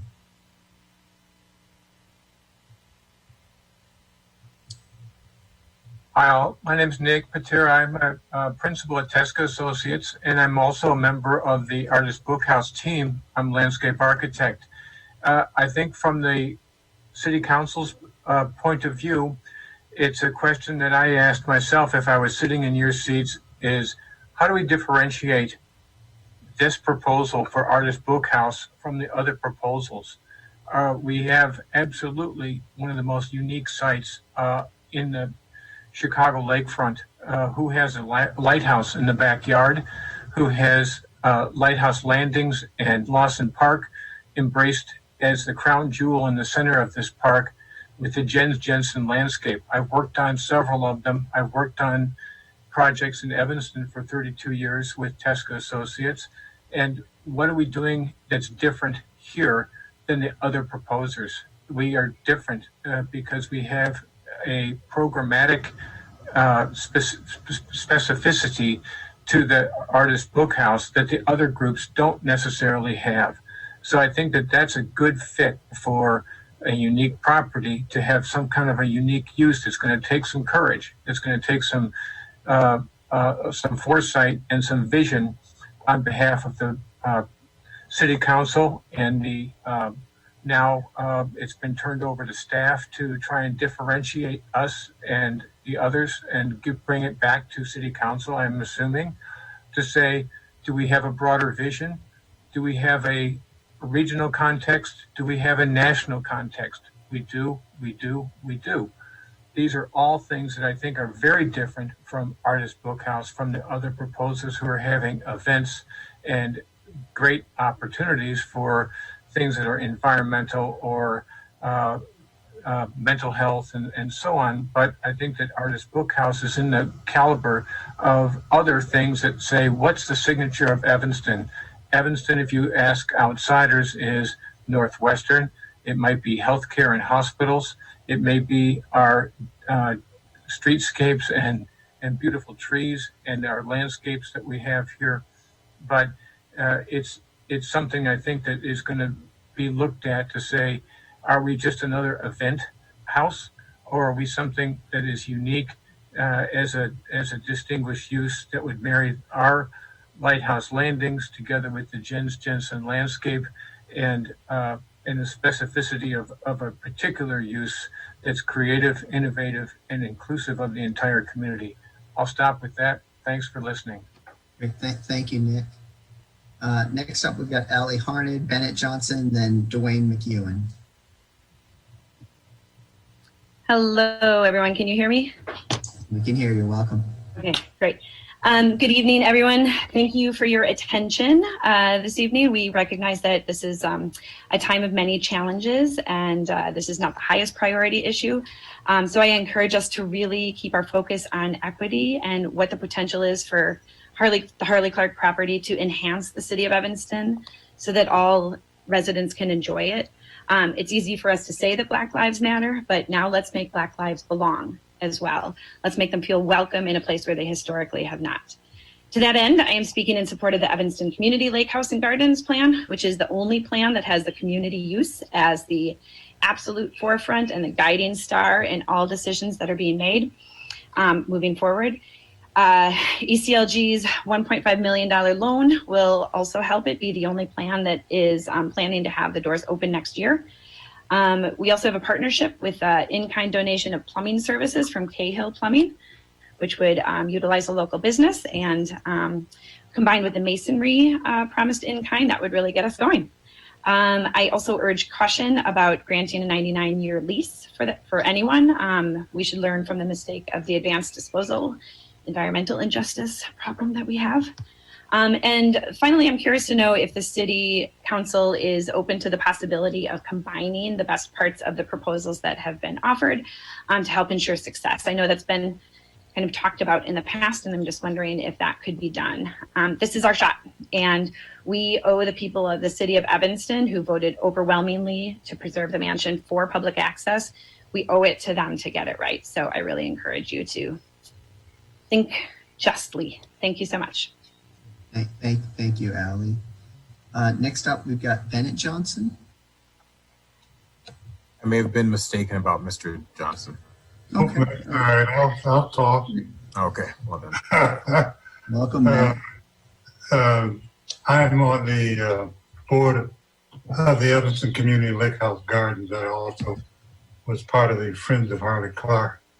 But more importantly, I have the advantage of some 80 years ago, I lived across the street from Harley Clark at 570 Millburn. The point I'm trying to make is simply this, is that this is the city's building. And so therefore, everyone in the city should participate. And my primary interest, of course, is making sure that the African-American community of Evanston has access to the lake, and in a way where it's there, it's not just visiting another ethnic group. I am quite impressed with all the other three presentations. I thought they were very well done. And I think the concept that was just mentioned of taking the best parts of each one should be considered. Of course, again, the Evanston Community and Lake House and Gardens has been out there for 5 or 6 years, saved the building. So they, and by that, have squatters' rights, for the one better word. So that should be part of the consideration. But I think that we are about to move into a phase where we're going to do something that has permanent value to the city of Evanston. And I want to congratulate the city council on moving forward. Thank you. Thank you, Bennett. Next up, we've got Dwayne McEwen, then Mary Rosinski, then Pat Donnelly. Yeah, hi everyone. I want to speak on behalf of the Evanston Conservancy and proposal for the Harley Clark Mansion and Coach House. My name is Dwayne McEwen. I've been an Evanston resident for a little over 17 years. I moved my architectural practice to Evanston at least 8 or 9 years ago. And recently we've renovated a wonderful building, the Masonic Temple next to Heckey's, rest in peace, at 1229 Emerson. And I've met Trish. We worked on a project. I think our first one was at least 16 years ago. And there probably hasn't been a month in those past 16 years that we haven't talked or been on a job site together. So I'm really proud that she's included me on the advisory board, and believe that whatever Trish touches, that project will be better for it. And I think, knowing what she brings to the table in terms of her vision, her dedication, her work into the process, I think there's no question this will be a successful project under Trish's guardianship. That's really all I have to say. Great. Thank you, Okay. Dwayne.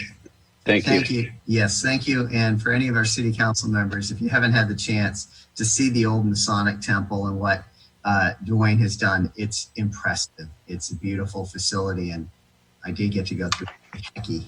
And yeah, it's really, it's even more special now given. I can't take the signs out of the window still. So, we miss him dearly. So it's great. So thank you. We got Mary Rosinski up next, then Pat Donnelly, and then our last speaker tonight will be Carolyn Marty. Mr. Mayor, if I can, sorry.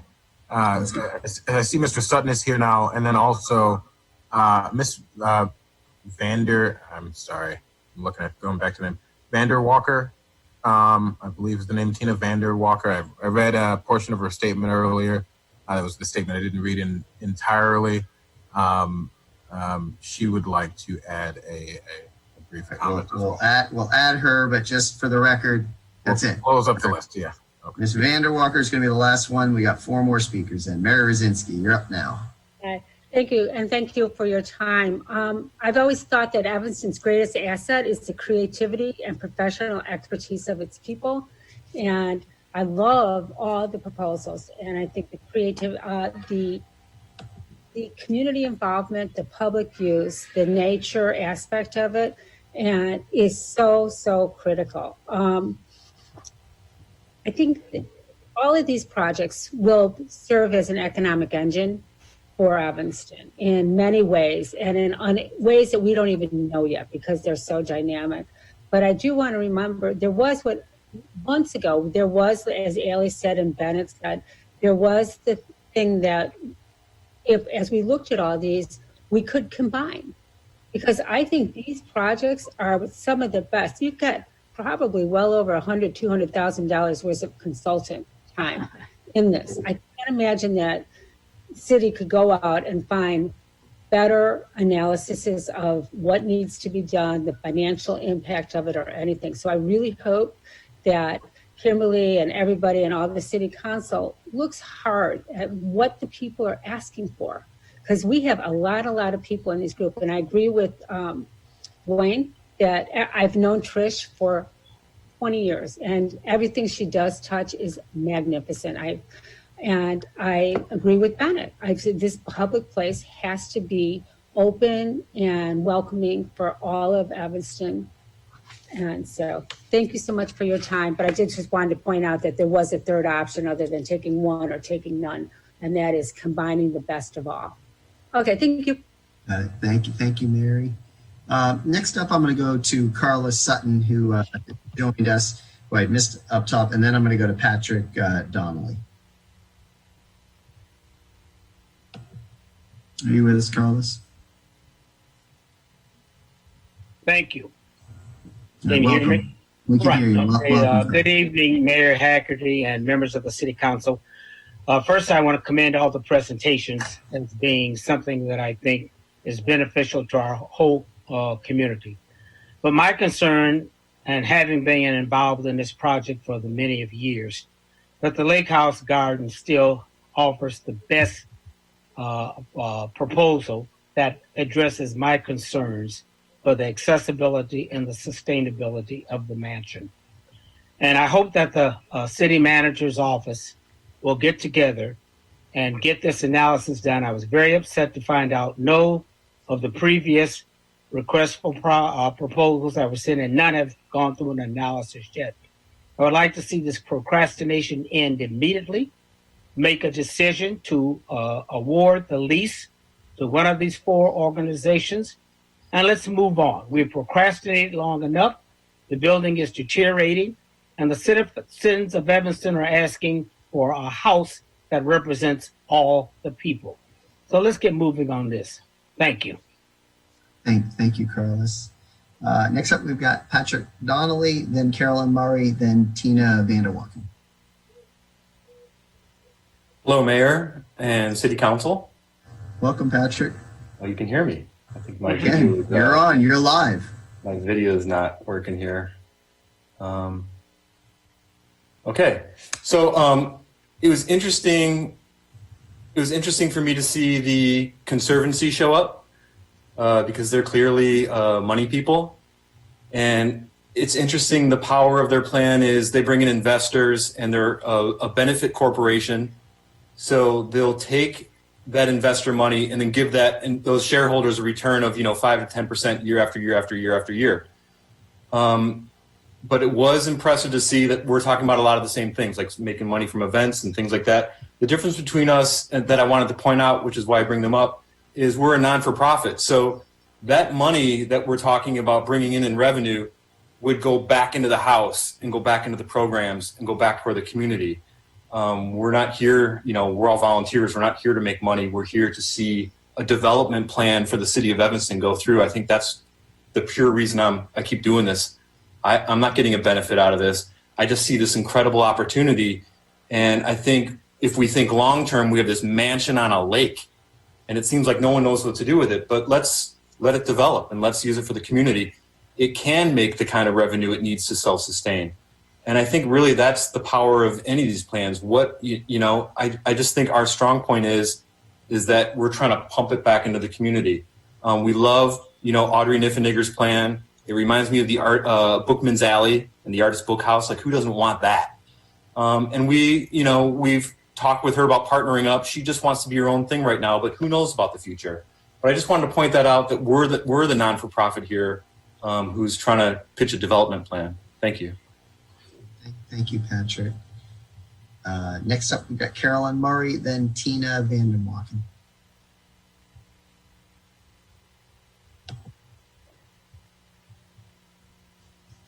Are you with us, Carolyn? Hello? Hi, Carolyn. Welcome. Hi. Go ahead, Carolyn. Okay. Hopefully my screen will come up.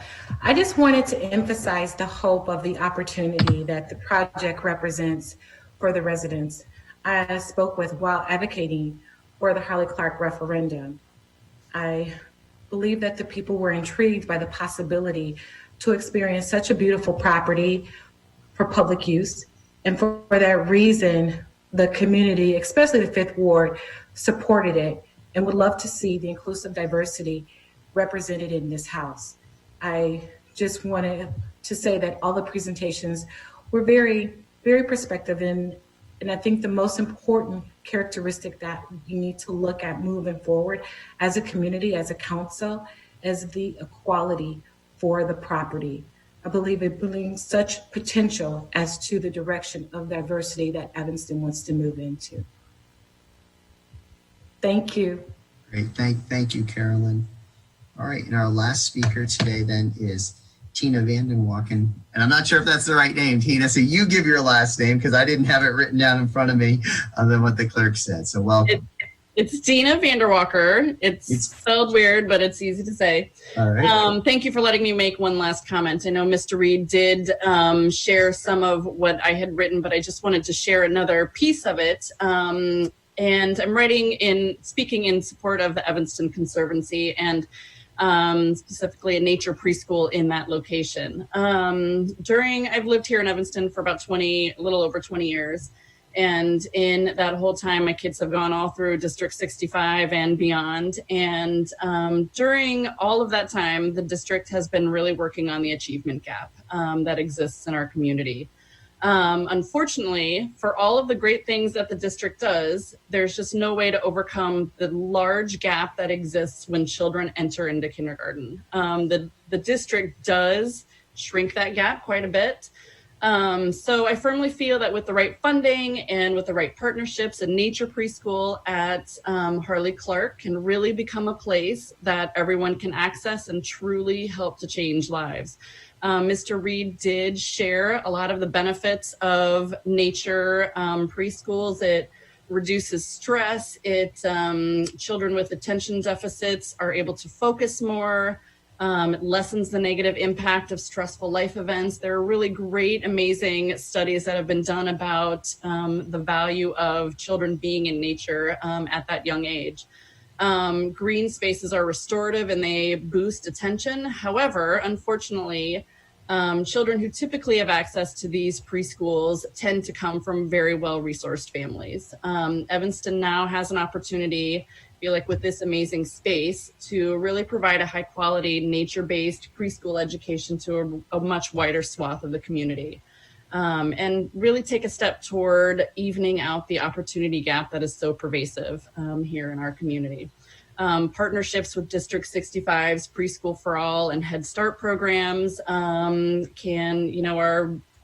envisioned, as well as the McGaw YMCA's Head Start programs. So on behalf of Covenant Nursery School, early childhood educators, and Evanston's youngest children, please consider the lasting difference an equity-focused nature preschool located in the Harley Clark Mansion can have on the lives of children in our community. And I really do believe that getting some of our more under-resourced children in and thereby bringing in their families will really create a lot of ownership over the lake and the space for more of the families in our community. Thank you. Thank you, Tina. All right, and thank you everybody that spoke at public comment. This concludes public comment this evening. Last up is just call the awards. So we're going to start with Alderman Nguyen this evening.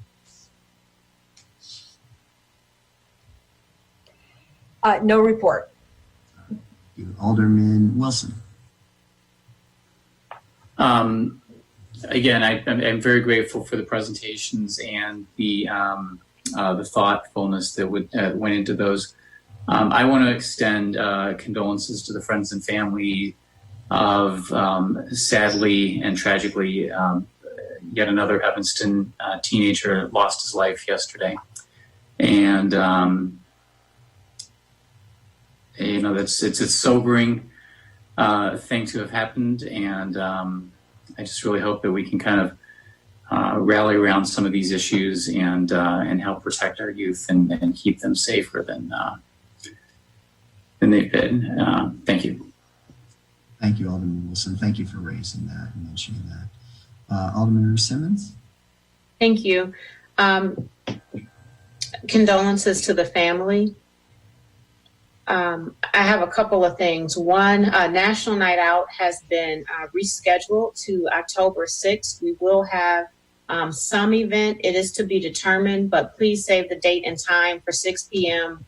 It'll be at Twigs. If nothing else, we will have our annual candlelight visual in honor of those that we've lost to violent crimes. Evanston Own It will be participating, certainly. More information to come. In addition, in celebration of the exciting environmental justice ordinance, we will have a tour down the North Shore Channel. Thank you to Wendy for arranging this. It'll be led by the Friends of the River. It was a fun time. We went a few years ago. Mayor Haggerty went, and really excited to go again. That will be on October 11th. More information will come there. And I have one referral to zoning and equity and empowerment. It's a review, and we've talked about this, but I'd like to see it formalized. A review of our zoning policy with attention to racial equity and eliminating the zoning that sustains segregation and other disinvestment. I would like that to go to equity empowerment, zoning, which commission is most appropriate. So staff can determine that, but that's something that I would like us to work on. And that is all I have. Thank you. Thank you, Alderman. Alderman Suffren? No report. Thank you. Alderman Ravel? Just a quick reminder that I have a 7th Ward meeting tomorrow evening at 7 o'clock. Details on the web, Zoom as usual. Thanks. All right, thank you. Alderman Rainey? Yes, my condolences also to the Muniz family and just terrible tragedy. Also, I want to express to everyone who participated in Bike the Ridge, it was a fabulous event. And it just goes to show what our staff and the people of Evanston and Ridgeville Park District can do under the most trying conditions. We didn't even know we were going to do this a month ago. And it happened, and people were totally compliant. And we had 2 great food trucks, and everything worked out fine. And 3 food trucks. And I just appreciate what everybody did. It was just amazing. I got calls and texts and emails from people who thought it might have been the best Bike the Ridge. And everybody was concerned it was going to be the most problematic one. So thank you, everybody. Thank you, Alderman Rainey. Alderman Fleming? And thank you, Mr. Mayor, and to the Chief of Police for leading off the... That was great. It was a great day to be on a bike yesterday. Right. Alderman Fleming? Yeah, I also like to give condolences to the friends and family of Arturo who passed away this morning. You know, I have some frustrations. I was trying to make sure there was some supportive care offered to his family today. It did not happen in the most timely manner, unfortunately. And if we all can't imagine losing a child, but to not have the services that you're entitled is a little more frustrating as well. And so I just want to remind us all that even though, you know, things happen across the border and you know, there's a time delay, I would like us to just be all more mindful in whatever capacity we have that, you know, we need to care for our residents, and that's got to be most important despite what happens and where people lose their lives, that if they're residents of Evanston, they need to be cared for. And I say that knowing that I have 2 children who are his classmates, and, you know, talking to teenagers about loss and death and murder is not something that anybody wants to do. And hopefully, Mayor, in our city school liaison meetings, we can have some time, a little more time carved out to really speak about how we as a city make sure that our students are, you know, cared for best possible. We have youth and young adult, we have staff at the high school, just that we make sure we're doing all we can and more, that our citizens, you know, that our students are cared for. And Lord forbid we lose a student, that we as a city can make sure that their families get the services that they need in a timely manner. So that's, you know, it was not a great experience today. They live in the 9th Ward, and it just wasn't a great experience. But also I do want to thank city staff in Ridgeville for Bike the Ridge. I was I was out yesterday and people were just very excited to be out. It was the perfect weather.